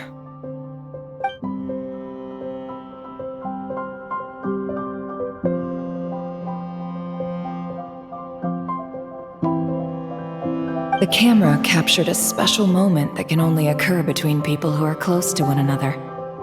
You can really sense how the photographer feels about their subject. I wonder why this picture was placed outside. Is it because Paimon recently looked at it?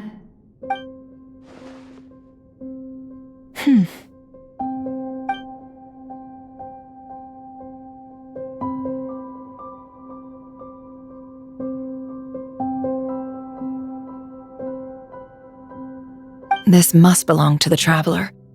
Perfect. I'll use this. Hang in there. We'll find you.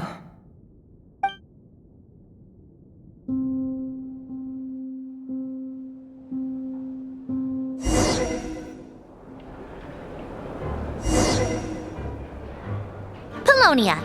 Search keyword world formula and bring me all relevant books.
Let's see. This one is on Tonki's sermon dictation concerning the apocalypse. I believe that the correct term for this is Fortuna. This was an ancient Romorian technology, a wisdom unparalleled. I never imagined that Romorian ideas would be so similar to the diagram I have named, the world formula. This is strong evidence that human civilization should gradually shed possibilities as it continues to explore and evolve. The end of humankind may well be upon us right now. The sparks of civilization shall run out unless we consider introducing variables from outside the system. Variables. Surely that can only mean one thing. Descenders? Dottore likely captured the Traveler because of his descender status. But the Three Moons' authority comes from the world itself. Why would Dottore need anything beyond that? Where does this variable factor in? The world formula calculates the fate of an entire world. Introducing a variable would therefore give us...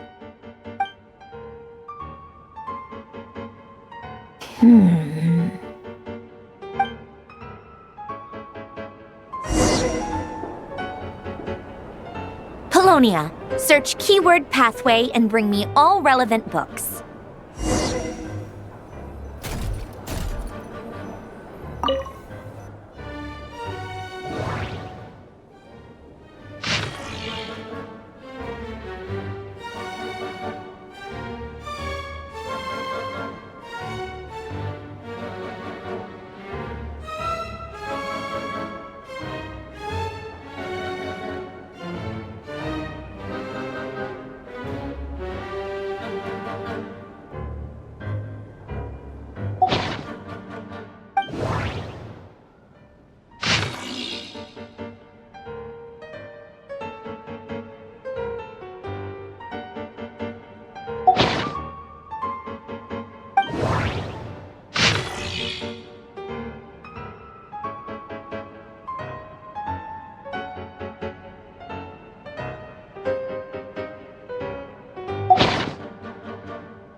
Otonki Sermon Dictation.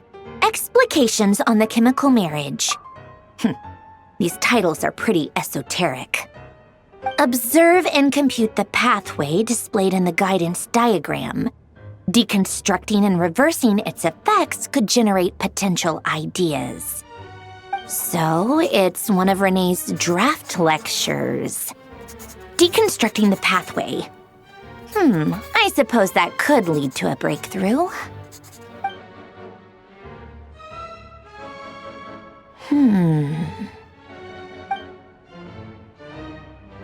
This is so long. This guy sure loves showing off his knowledge.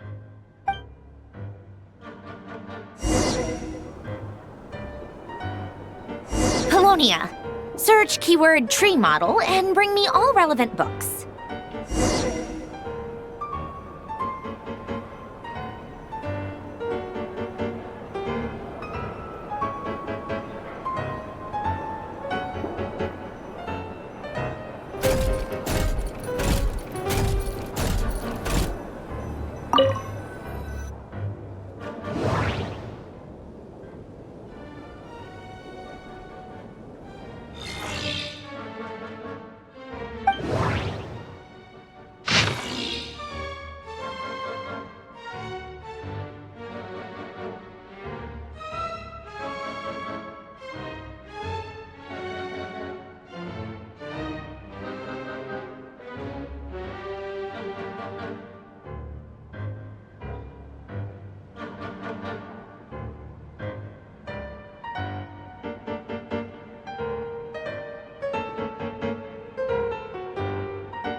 Most of the experimental devices proposed by the Lilia Crucis Ordo are built based on the simple and basic logical structure of a tree model.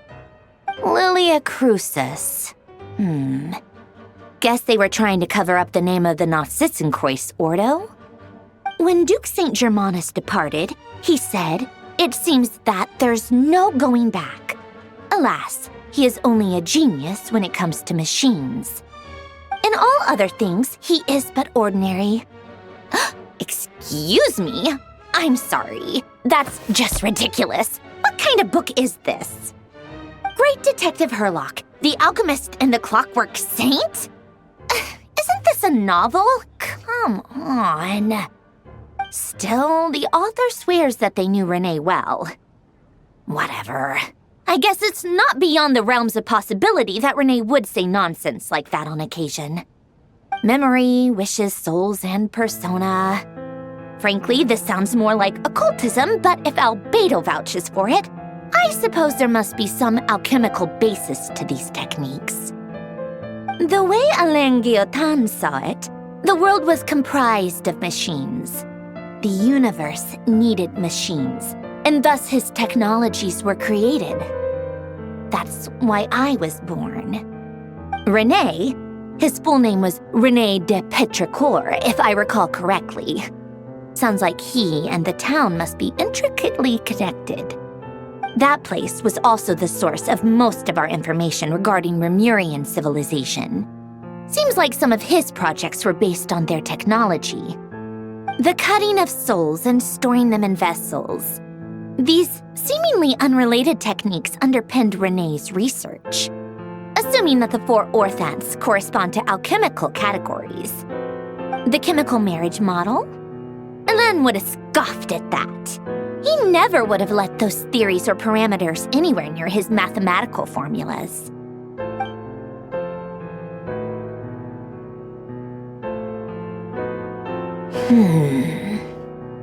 What was Alain's view on Renee? I know he mentioned the name, albeit very rarely. Oh, now I remember. Alain's old notes are here too. They mentioned Renee once. Renee seemed most out of sorts when he spoke to me. A lack of sweet foods has dulled his mind, I should think. Either way, his words are not to be believed. Yep, that sounds like Alain. My subordinates actually did a half-decent job digging out all these materials. Makes a change. Good for them. Some of Alain's old files are completely consistent with these records. He must have gotten them from the Tower of Gestalt. I never knew he got his hands on Renée's records that early. He may have kept them, but he never even attempted to use them. Didn't believe a word they said. Come to think of it, Renée's world formula was filled with calculations of constants. That shows he believed that the fate of the world to be predetermined. As for Alain... it's been too long. I forget what he said. What would he have said? A guy like him, fervent believer in machines, but not headstrong enough. The world can be changed. It is worth persevering. Yes, that's how he used to think at least. He created that procedure to save this world. Yet the scale of the world's fate proved too enormous. The result was beyond his ability to calculate. He died having never seen the outcome. And there I was, left behind in the ashes of his dreams. Did you really never take a close look at Renée's research? Or did you read it but deem his philosophy incompatible with your model? The very thought of trying to incorporate his ideas probably made you feel sick to the stomach. Well, don't worry, because there's a whole new category of lunatic in town. Next to Dottore, every other madman looks sane. You once asked me what I wished for. Should have asked him instead. He's the one pining for things you'd sooner die than witness.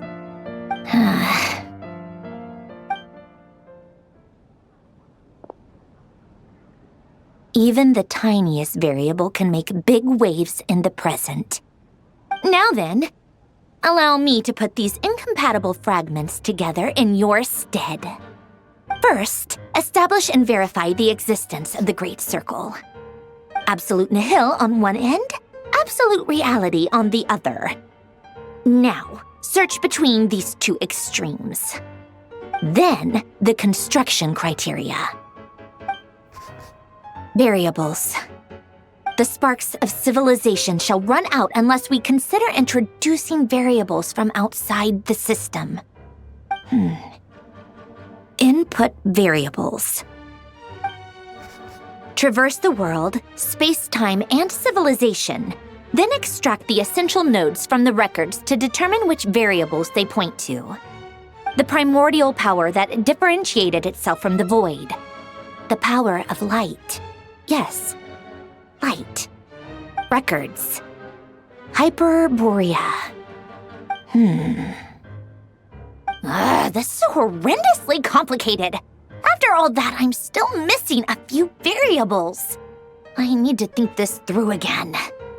How do you think it looks, Polonia? Like the frenzied scrawlings of a madwoman? Fine, keep it to yourself. It's not like you can talk anyway. I'll assume you gave it a passing grade. I jest. But true madness does often start with trying to save the world. What would Arlecchino and Columbina think if they saw this incomprehensible hen scratch? They'd probably have me institutionalized. So would Rosaline. She's been dead for a while now. When I close my eyes and think back, I can still see her face. And that enormous dress she used to wear. Such a bizarre choice. What possessed her? Oh, and the clack-clack of those heels used to drive me insane.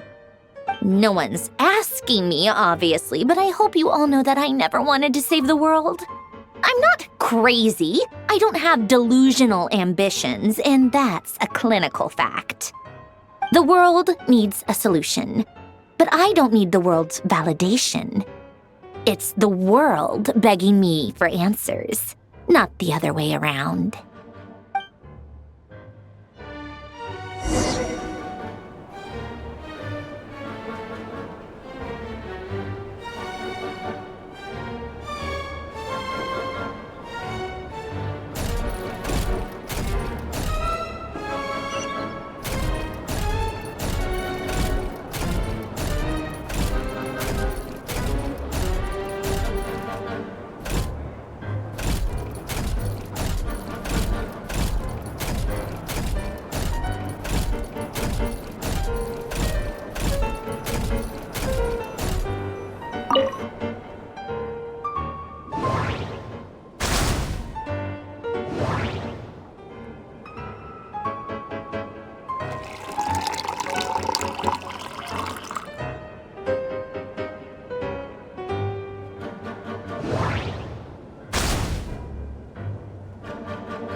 Oh, cookies to go with the tea.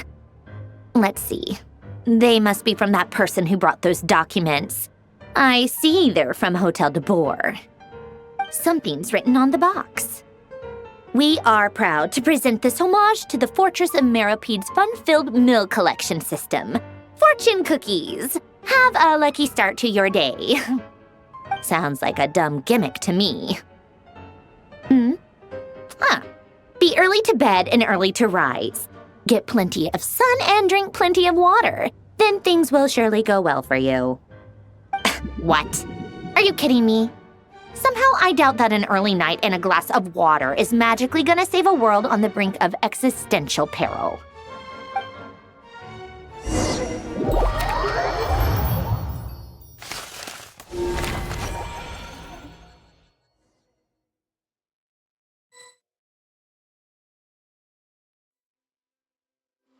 Lady Arlecchino, word has reached us that Lady Marionette's troops are all in position. They are ready to act as soon as the order is given. Excellent. The only thing is, they are fewer in number than we expected. It looks like many of them must have lost their lives at the hand of the monsters released by the Doctor. Can't be helped. Allow them to join our ranks and keep in contact. As you wish.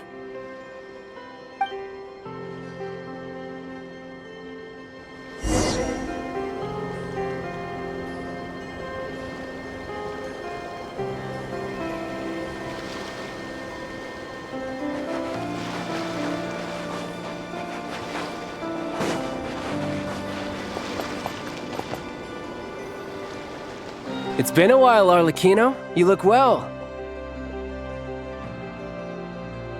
Did Dottore really have to build his lab right on the sole path between Snezhnaya and Nodkrai? Had to go on a huge detour to stay out of its line of sight. Sounds like an arduous journey. I assume you've brought word from Her Majesty? Of course, all part of the job. Firstly, the Tsaritsa has authorized Fatui Internal Affairs to review Dottore's case. They will reach a formal verdict on whether he has turned traitor and whether he poses a threat to Snezhnaya. While they're working on that, I've been ordered to come and receive the refugees from Nodkrai. They are nearby. My team will escort you to them shortly. Great. Aside from that, Her Majesty has a message for you and Sandrone personally. Huh? Where is Sandrone? She stayed behind to work since I was making the trip anyway. It seemed sensible to have one person on standby at base while the other came out to meet you. All right, guess that's just how she rolls. In that case, tell her that the Tsaritsa's decree this time is pretty awesome sounding. I think she'll like this one. Still, I wonder what... Wait, what's that? Did one of our troops turn into a monster? Take him out.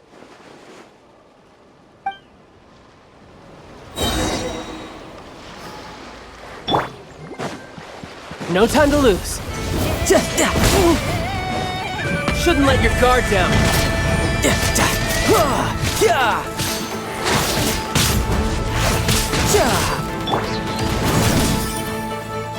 Laid bare. You've gotten stronger, Arlecchino. Nice. Stop that right now. I appreciate the praise, but I am not fighting you today. I knew it.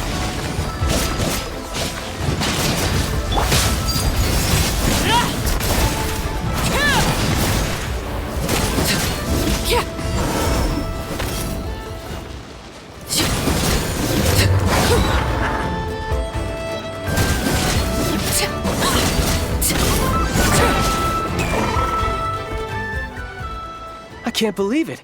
He was a living, breathing human one moment, and the next? Another fine piece of work by our dear colleague, I'm afraid. What in the world has been going on in Nodkrai? A lot. But long story short, Dottore stole 2 moon marrows that should have belonged to Columbina, then built a 3rd moon marrow of his own to concentrate the Trilunar Authority in his hands. What? What do you mean he built a moon marrow?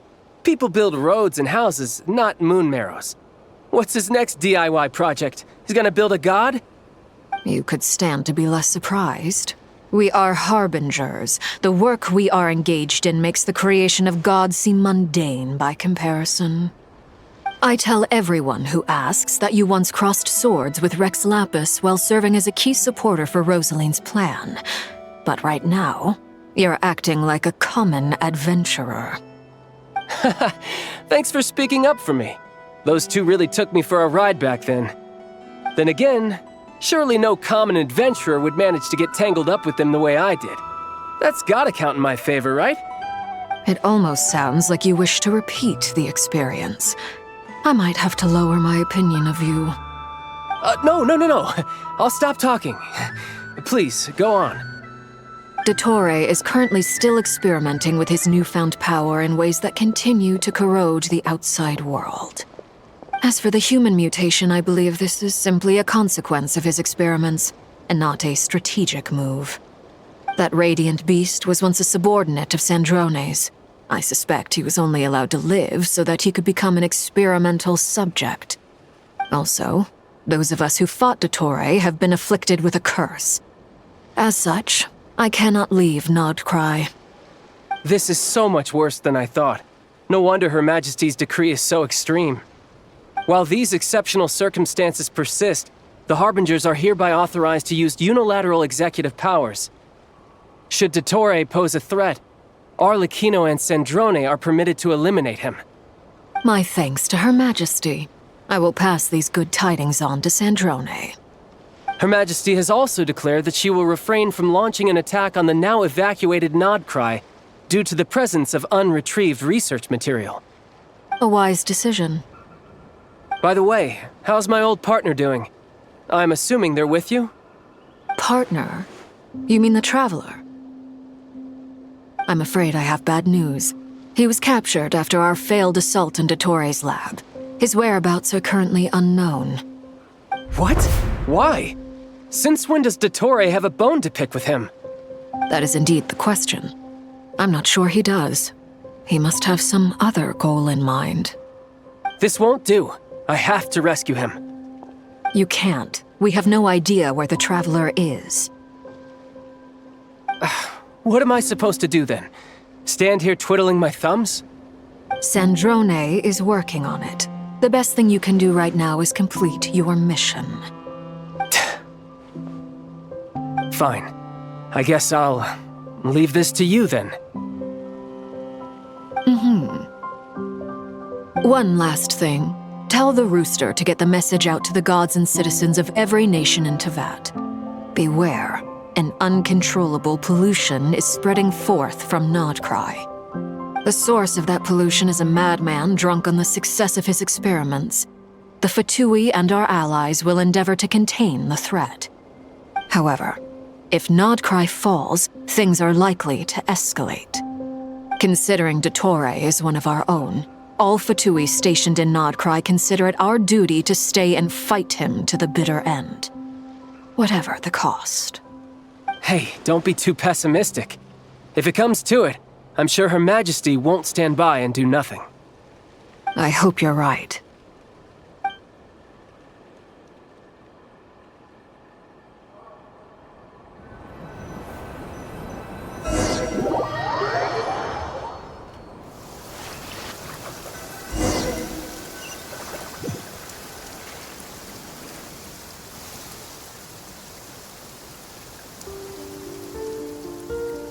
You're right on time.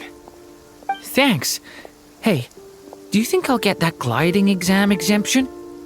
I made sure I was on my best behavior in Mondstadt. I landed well outside the city and walked in through the gates. I'll help you apply, don't worry. For now, let's see what we have here. What are the Doctor's energy fields even made from? The usual attract and repel principles that govern Kuvaki don't seem to apply to them. They are very mysterious, but ultimately, they appear to be comprised of energies from the three realms. Thanks to research by Master and the Hexen Circle, we know that Tevat's 7 elements are derived from the more primordial power of the Light Realm, which is antagonistic with the power of the Void Realm. Since you have the power of the Dragon Durin within you, I'm sure you can already tell that this energy field contains no abyssal energy. That's true. It's not abyssal energy. It's something pure, wild, and untamed. I've been thinking about something. Do you still remember the device that Dory supplied from the Academia when you and Miss Columbina fought Raria? That was one of the most marvelous feats of ingenuity I've ever seen. The design, the craftsmanship, the material selection. I couldn't fault any of it. Not to mention the operating principles. Surely the most ingenious feature of all. Dory didn't go into detail on how it functions, but I have a working theory. The clue was that Miss Columbina was somehow able to use the pyro energy that you provided, despite the fact that, as a moon goddess, she should only be able to use light realm energy in principle. Now, all elemental energy is, of course, derived from light realm energy to begin with. Hence, I suspect that the device works by restoring elemental energy to its original state.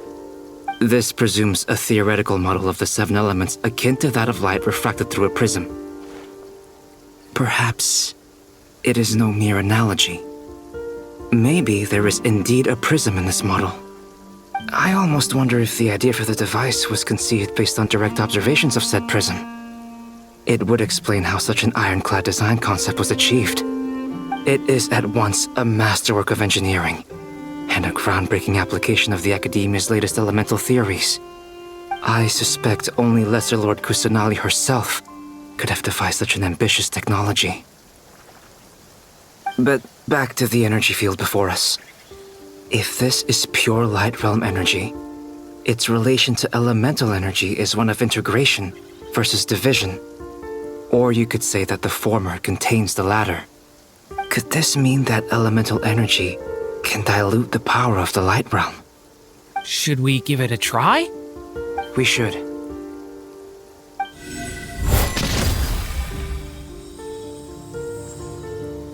Ha!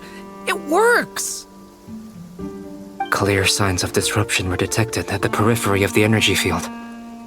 This indicates that elemental energy can disturb or even negate the field. Now you try. All right, here goes. It's working! Switch to abyssal energy and attack again.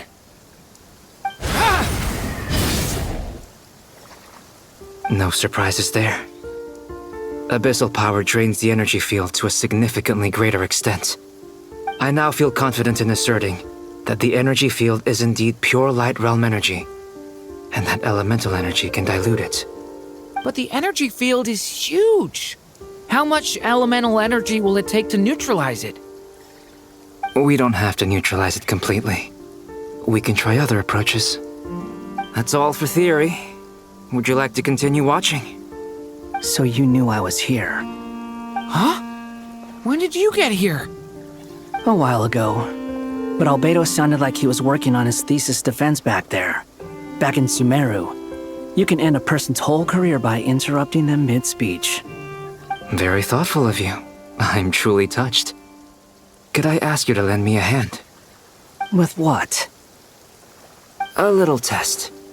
Try using Animo to unleash a concentrated assault with circular blades, with the goal of breaking through at a singular point. Nice! This time it tore through the field. Tremendous. This is a major breakthrough. Should we go through? We probably shouldn't risk having mutually antagonistic energies in such close proximity. Durin, you stay here and watch the entrance. Hat Guy and I will go in to investigate. Sounds sensible to me. Keep your eyes peeled, Durin. Don't worry, I got this. You two be careful in there. Just give me the signal if you need help and I'll dive right in. What do you mean, signal? It's based on a new alchemical concoction I developed last month. When 2 bottles of it are smashed on the ground together, they emit a blinding burst of light. If it comes to that, remember to shield your eyes with your hat. Glad I asked. Thanks for the heads up.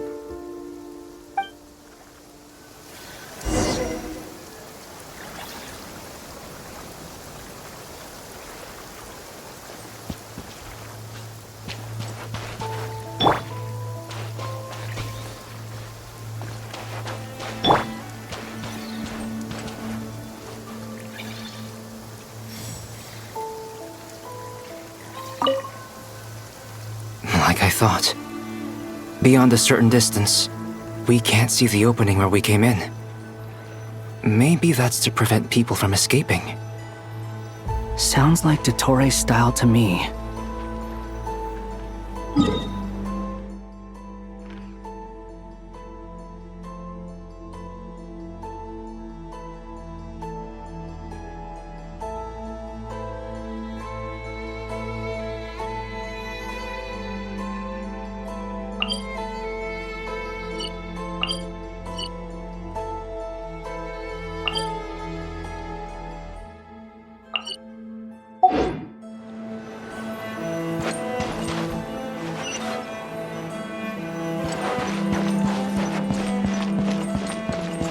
Not much has changed. Things are basically the same here as they were before the energy field appeared.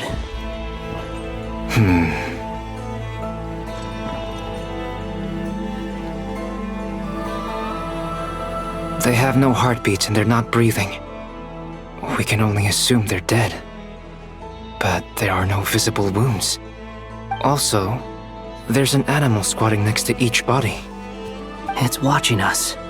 That's not an animal's gaze. What are you trying to tell us? Doesn't seem eager to talk. I guess maybe it's just an animal after all. Let's keep looking around.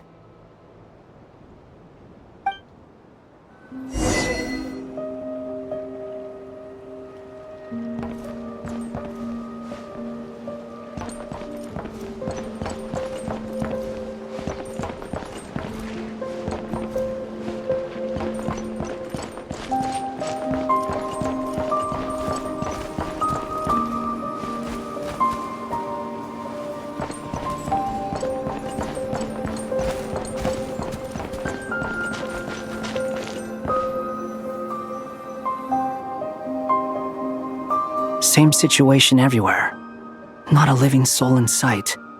Just countless bodies with animals standing watch over them.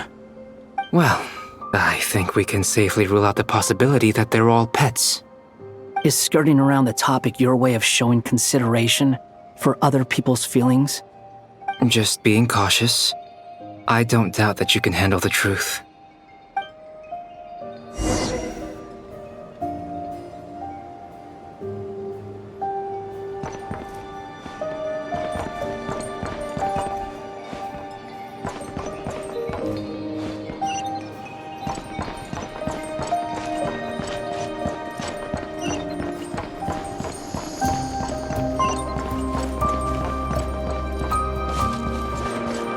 Careful.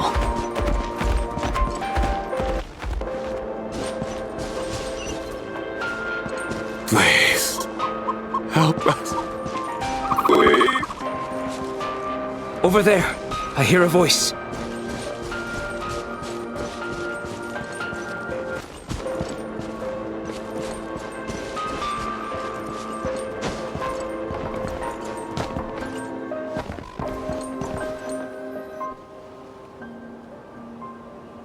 Please. Help us. Please. What happened here? I don't know. Suddenly, everyone collapsed. Then my line of sight got lower. I still have some of my senses left. I gotta get out of here.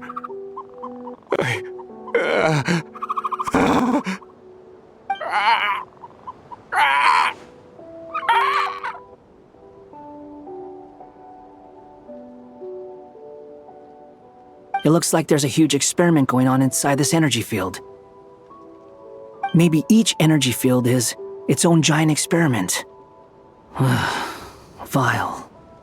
He's swapping human minds with those of animals. Even without the other circumstances, this would be an extremely radical experiment. Those people may have lost their sense of selves, but they are not fully animals either. If they were, they would have left. But instead, their instincts are driving them to remain by their dead bodies. We should go. No sense in sticking around here longer than we need to. Agreed.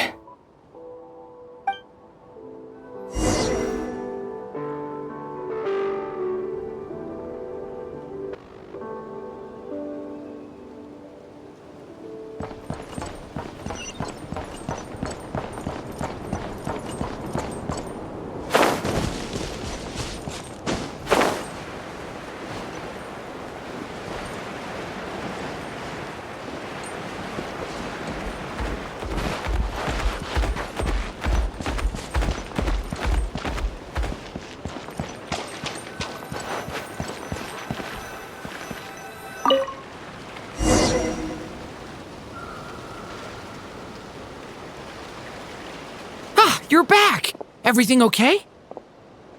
We saw some things that take a strong stomach. Otherwise, we're fine. We should share our findings with the others.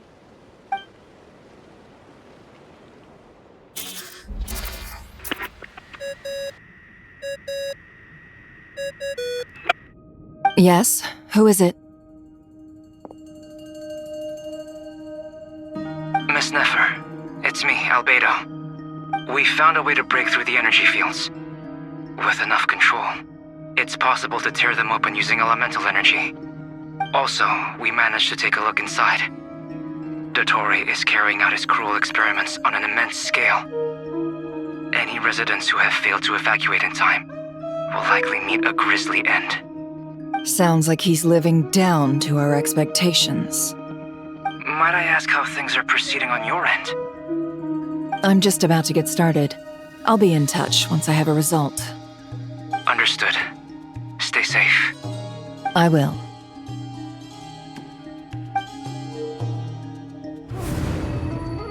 Well, Nefer, I'll link up with you once my tasks are complete. What makes you think I'd need you to do that? I'll need it. And considering the way you approach certain matters, I think you'll be better off with me present.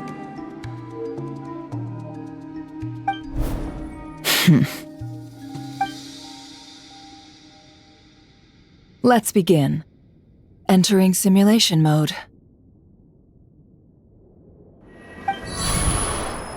A vast wasteland. Is this the Traveler's inner world? I was expecting something more vibrant, to be honest. Wait, someone's there. What are you looking at? In that case, I'll look at it with you. I want to know all about everything you've seen and experienced. Is there somewhere I should return to? Or should I stay here and be the hero everyone says I am? I don't dislike my current life. Roaming the land, fighting battles, accomplishing missions, earning a living, looking after Paimon. It's not so bad. I guess the only thing that's missing is that you're not here with me. This is the conscious layer, which contains a person's true feelings. It is filled with both longing and kindness.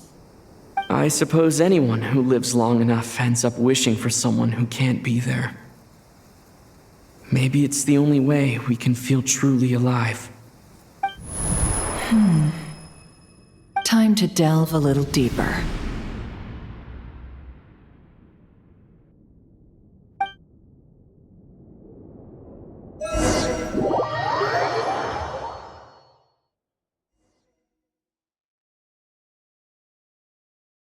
Nasha Town is hardly the optimal choice for a place to live, but it has character and a reasonable population density. What are you trying to say? Oh, don't be nervous. I was just thinking where might make a good starting point for your journey. Perhaps I should send you further afield. Conria, perhaps. Conria ceased to exist long ago. Once again, you fail to understand the possibilities that the Tri-Lune creates. Anything that has existed in the past, I can now recreate. You simply do not wish to see that happen. That might be because you miss your sibling and fear getting answers that you are not ready to learn. But this is not for me to judge. If we are to collaborate, we need to maintain an amicable relationship. In a moment, you will be able to... Oh no. What are you...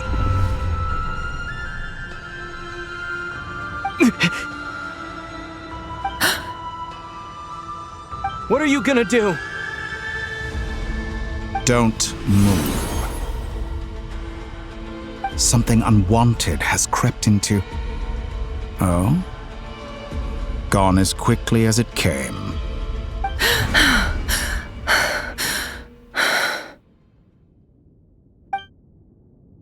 Did you save me?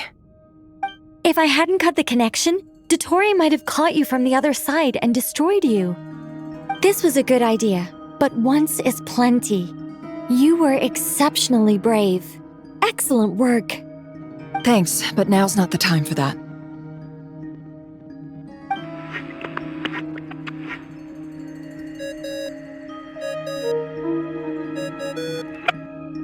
Albedo speaking. I think I know where he is. What is this endless darkness? I can't see anything, even though my eyes are wide open. But why? What happened? Ah, sorry about that. I take it you didn't notice. Just now, a friend of yours took a little peek into your mind. Could it be Nefer? How did she do it? Did she use something as a medium to connect to me? Do you think she's aware of your current circumstances?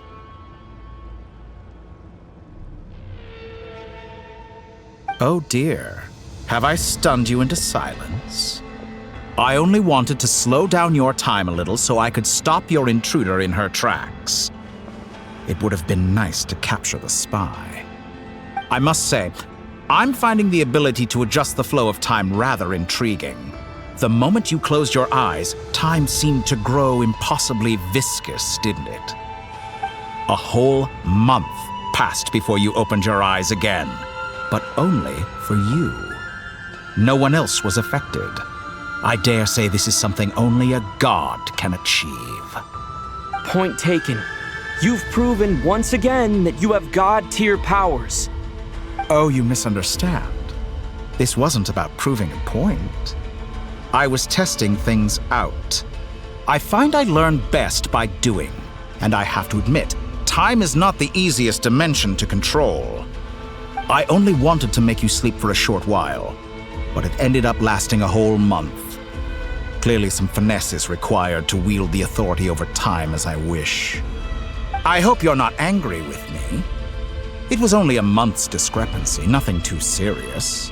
Had I been off by a year, a decade, or even a century, that would have been quite a different story. You could have frozen me for millions of years. So much for collaboration. You aren't showing much sincerity. Millions of years? To what end? I wonder if you don't understand humans all that well. They are very pragmatic creatures who understand only that which they can perceive with their senses. If I had you sit here for a week, I imagine people might sympathize. But if I left you here for 100, 1,000, or 10,000 years, the sheer size of that number would cause it to lose all meaning to them. They would not have the capacity to comprehend your suffering, and thus they could not empathize. Unfortunately, while gods do exist in Tevat, it is ordinary humans that account for most of the population. Their lifespans are so limited, their bodies so fragile. Did you ever really hope that they could begin to understand someone like you? Your long life and unique origins make you fundamentally different from them. How long will it be before they start to treat you like the alien you are? Before you are ostracized, outcast? Alien? Even I feel bad for you sometimes. This world has made you into a slave. So many times you have served its will, and not once have the powers that be ever thought to grant you the one simple thing you wish for. You have been treated most unfairly. I can change that. I will grant you special privileges and give you back the status you rightly deserve as a descender.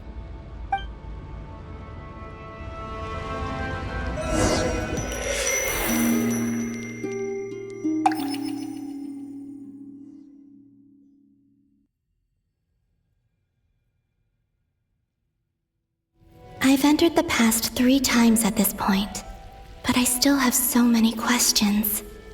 For instance, beyond each point being further back in time than the last, what determines the specific locations at which I can make entry? So far, the common thread linking all three scenarios is that the Traveler has been present. But it's more than that. I know I sensed something familiar around him. What was it? I'll keep this question in mind as I carry on.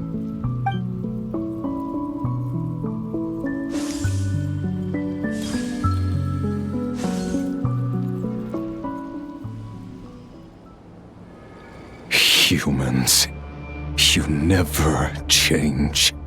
Always trying to use powers you neither comprehend nor control. This looks like Star Sand Shoal. Was this before Rerir regained his physical form?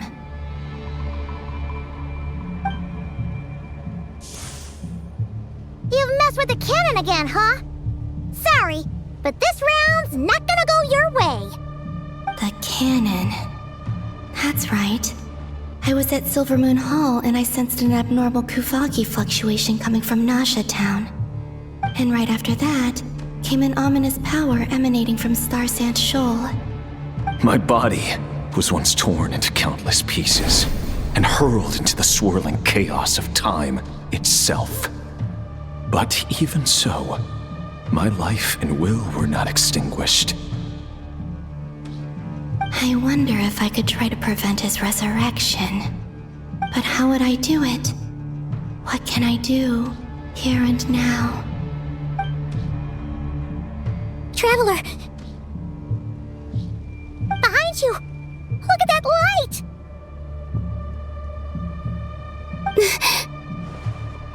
No, I won't make it in time. He's using the Kuvaki shield, like I taught him. Is he going to use it to block the cannon's beam? He's strong. I'm sure he can manage. But the force released when the beam impacts the shield might lead to collateral damage. He's the island. The Frost Moon Scions will be exposed to lethal levels of Kuvaki.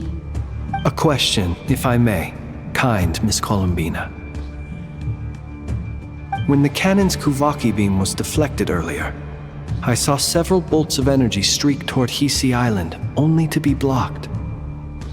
Did you also have a hand in that? Maybe that really was me after all. Well, future me. But I don't know if I have enough power left. Sigi sato pasa sais, niti ipotovtos. There's no time. Osestikos paratin tirantur risuiku, to pirto aithion feraton. I have to make it. Oh, Frost Moon. Oh, great land. Oh, slumbering moonlight of Nodcry. If you can hear me, if you can sense my call, then please, heed me once more!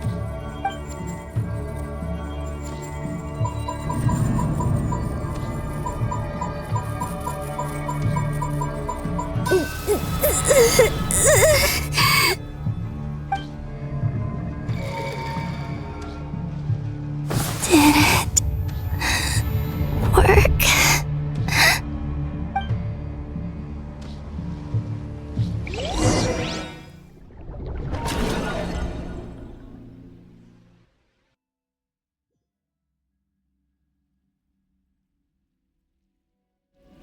Hey, wake up! Hey, did you hear me? Columbina, I said wake up! Now! Oh, good morning, Sandrone. It's 3 in the afternoon, actually. And could you kindly not use my quarters as your personal nap room next time? But I feel so safe here. And your coffee, right? It's so bitter, but it smells lovely. It's like you were raised by wolves in a forest or something. What did you drink growing up? Grass tea? The Frost Moon Scions certainly led a more frugal existence than the Fatui. Then I'll bet you've never eaten one of these before. It smells delicious. That's because it's a Fontanian recipe. I had a little free time today, so I made a batch. Rosaline will be here shortly, but if you really can't wait, I guess you can go ahead and... Hey, at least let me finish before you start eating! Did the Frost Moon Scions not teach you basic table manners? Or did the rules not apply to you because you're the high and mighty moon goddess? These are so tasty. Of course they are. I made them. I was worried they might contain traces of machine oil. What?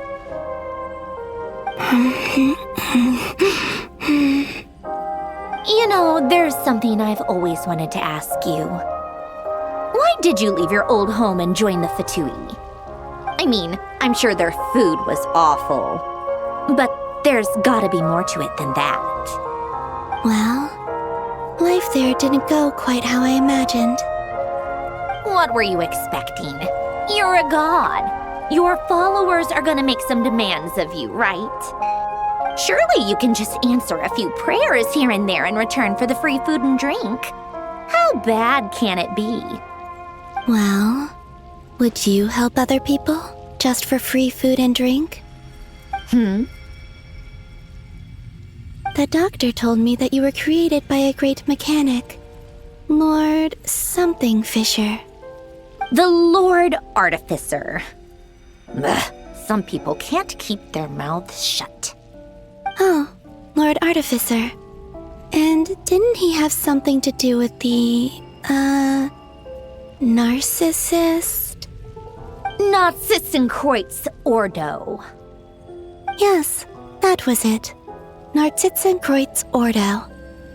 So, would you try to fulfill their wishes? You must be joking. I wouldn't go even if they paid me. I don't even know them. Exactly. Well, I felt the same way. I did not know the people who made demands of me. What do you know? We're on the same page for once. In his later years, Alain did ask me if there was anything I wanted to do. If I had any wishes of my own. Well, I don't. And I'm not in any mood to fulfill someone else's either. Who's Alain? He was the... You know what? Never mind. You're not gonna remember. Anyway, the point I'm trying to make is, neither of us is the self-sacrificing type. Let me ask you this. What sort of place would you like to live in, if you could choose? A place where people don't ask me for things I cannot give them. Where they don't worship me, or fear me, but just want to chat with me like a normal person. I'd also like the freedom to come and go as I please. And ideally, it would be somewhere with the smell of coffee and snacks. Not to burst your bubble, but no such place exists in the world. Now, take your snacks and scram.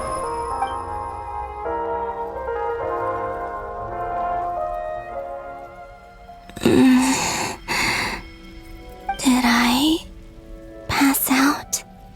Of course. I'm back here again.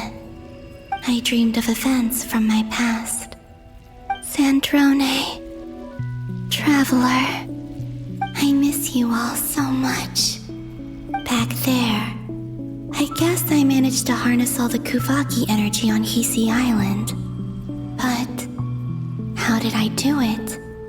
Time is flowing backwards here, and I can use that familiar power to enter the world of the past. That mystery ally everyone talked about. It was me all along. I can sense that there isn't much more power remaining up ahead. What lies at the end of all of this? Will time keep flowing into the past? And Will I ever find my way back?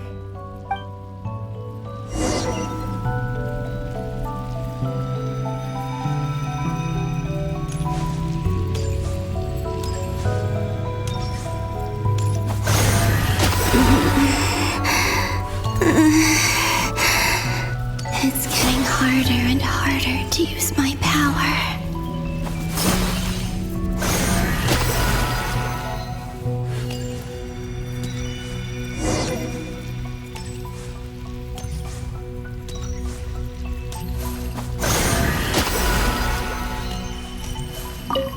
I'm no match for the Abyss in this state.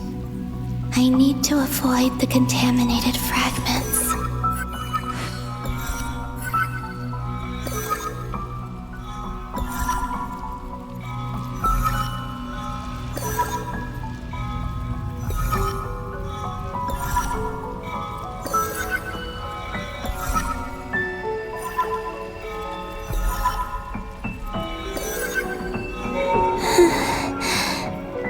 Time to go. I wonder where I'll find myself this time.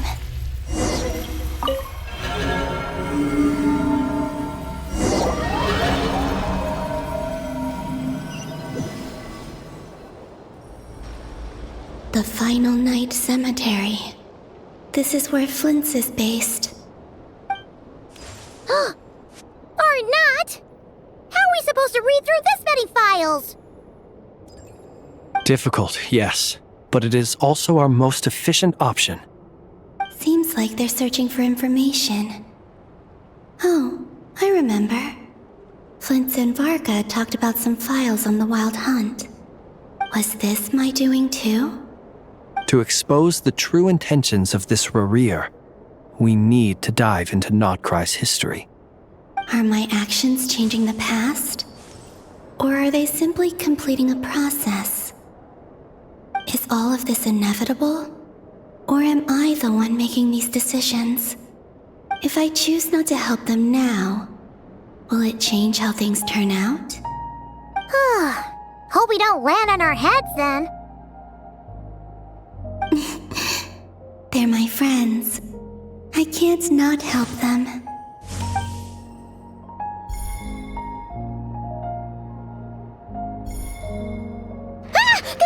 Ghost! And the other one was... here. Hey! Another file's moving!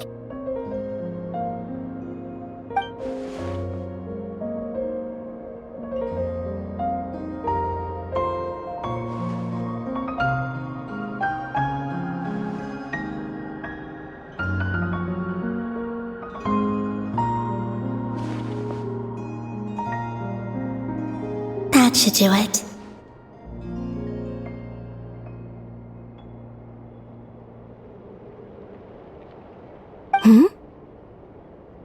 Luanatar? You can sense my presence? Wait!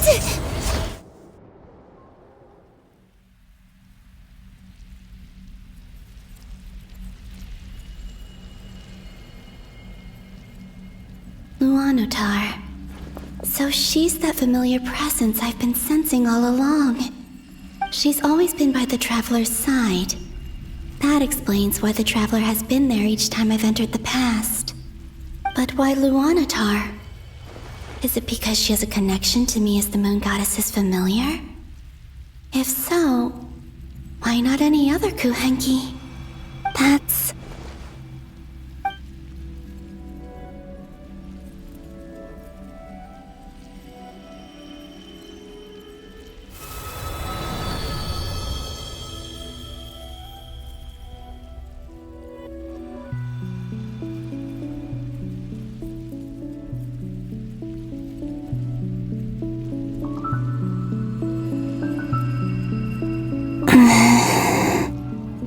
I cannot sense any power up ahead. Just a void, stretching out into infinity. This is likely my final chance to enter the past. It's now or never. I have to find a way back.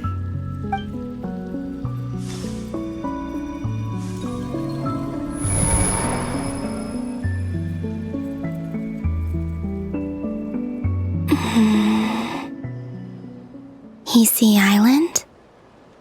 How far back in time is this? Where's Luanatar? I can't sense her presence this time. Oh, seeing Anafa and Aino reunited like that sure was heartwarming. Traveler, Paimon. No, stay calm. I don't have much power left to change things. I don't even have that much time left here. Think, Columbina. How do I find a way back? A way back... to where? Do I go back to Moon Prayer Night? Or to the future that followed? And if I return in my current state, what will become of me then? Dottoro's actions that day proved that he'd been planning that for a long time. He had already seized the power of 2 moon marrows before capturing me. Even if I managed to get back, how can I fight against him when he wields the Tri-Lune Authority? I can't. If I go back like this, I'll be playing right into his hands. I have to find some way of rivaling the power he has usurped. Wait. Time flowing backwards. The Tri-Lune Authority. Does that mean... I think I know what the final destination of this lunar reflection might be. I know what I must do.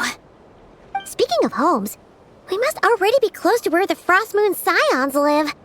The vibe here feels different, just like the scenery. But how do I communicate my plan to my friends? Should I write it down here? No, someone else will see it. I need something with a close connection to me. Something I can use as a medium to tell them what's happened to me in here.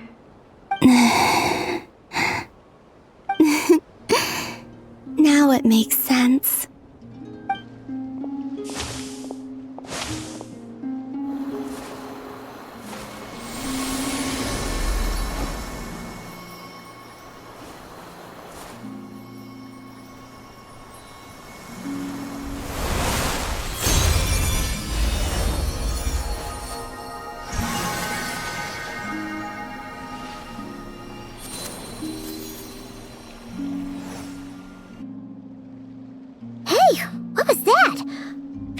Some sort of breeze blew by, and then the petals suddenly turned into...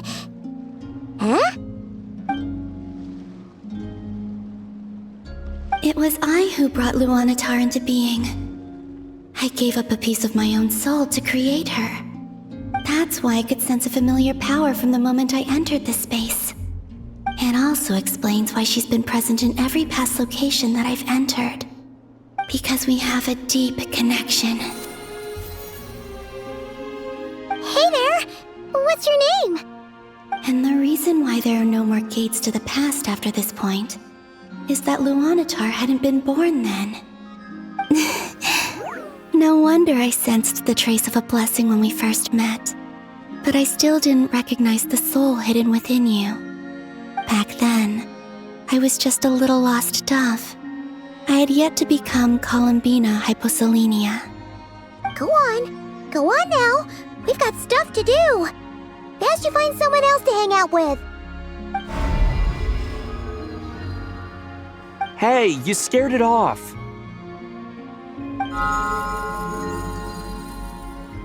I'll be counting on you. Remember to stay by the traveler's side, guide him, and help him in my stead. Oh, and bring him to the garden where the moon prayer blossoms grow. There's a little lost dove there who will need his help.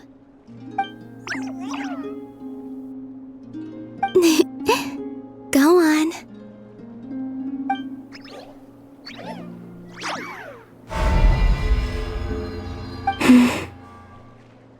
You too. Go and live your story. As for mine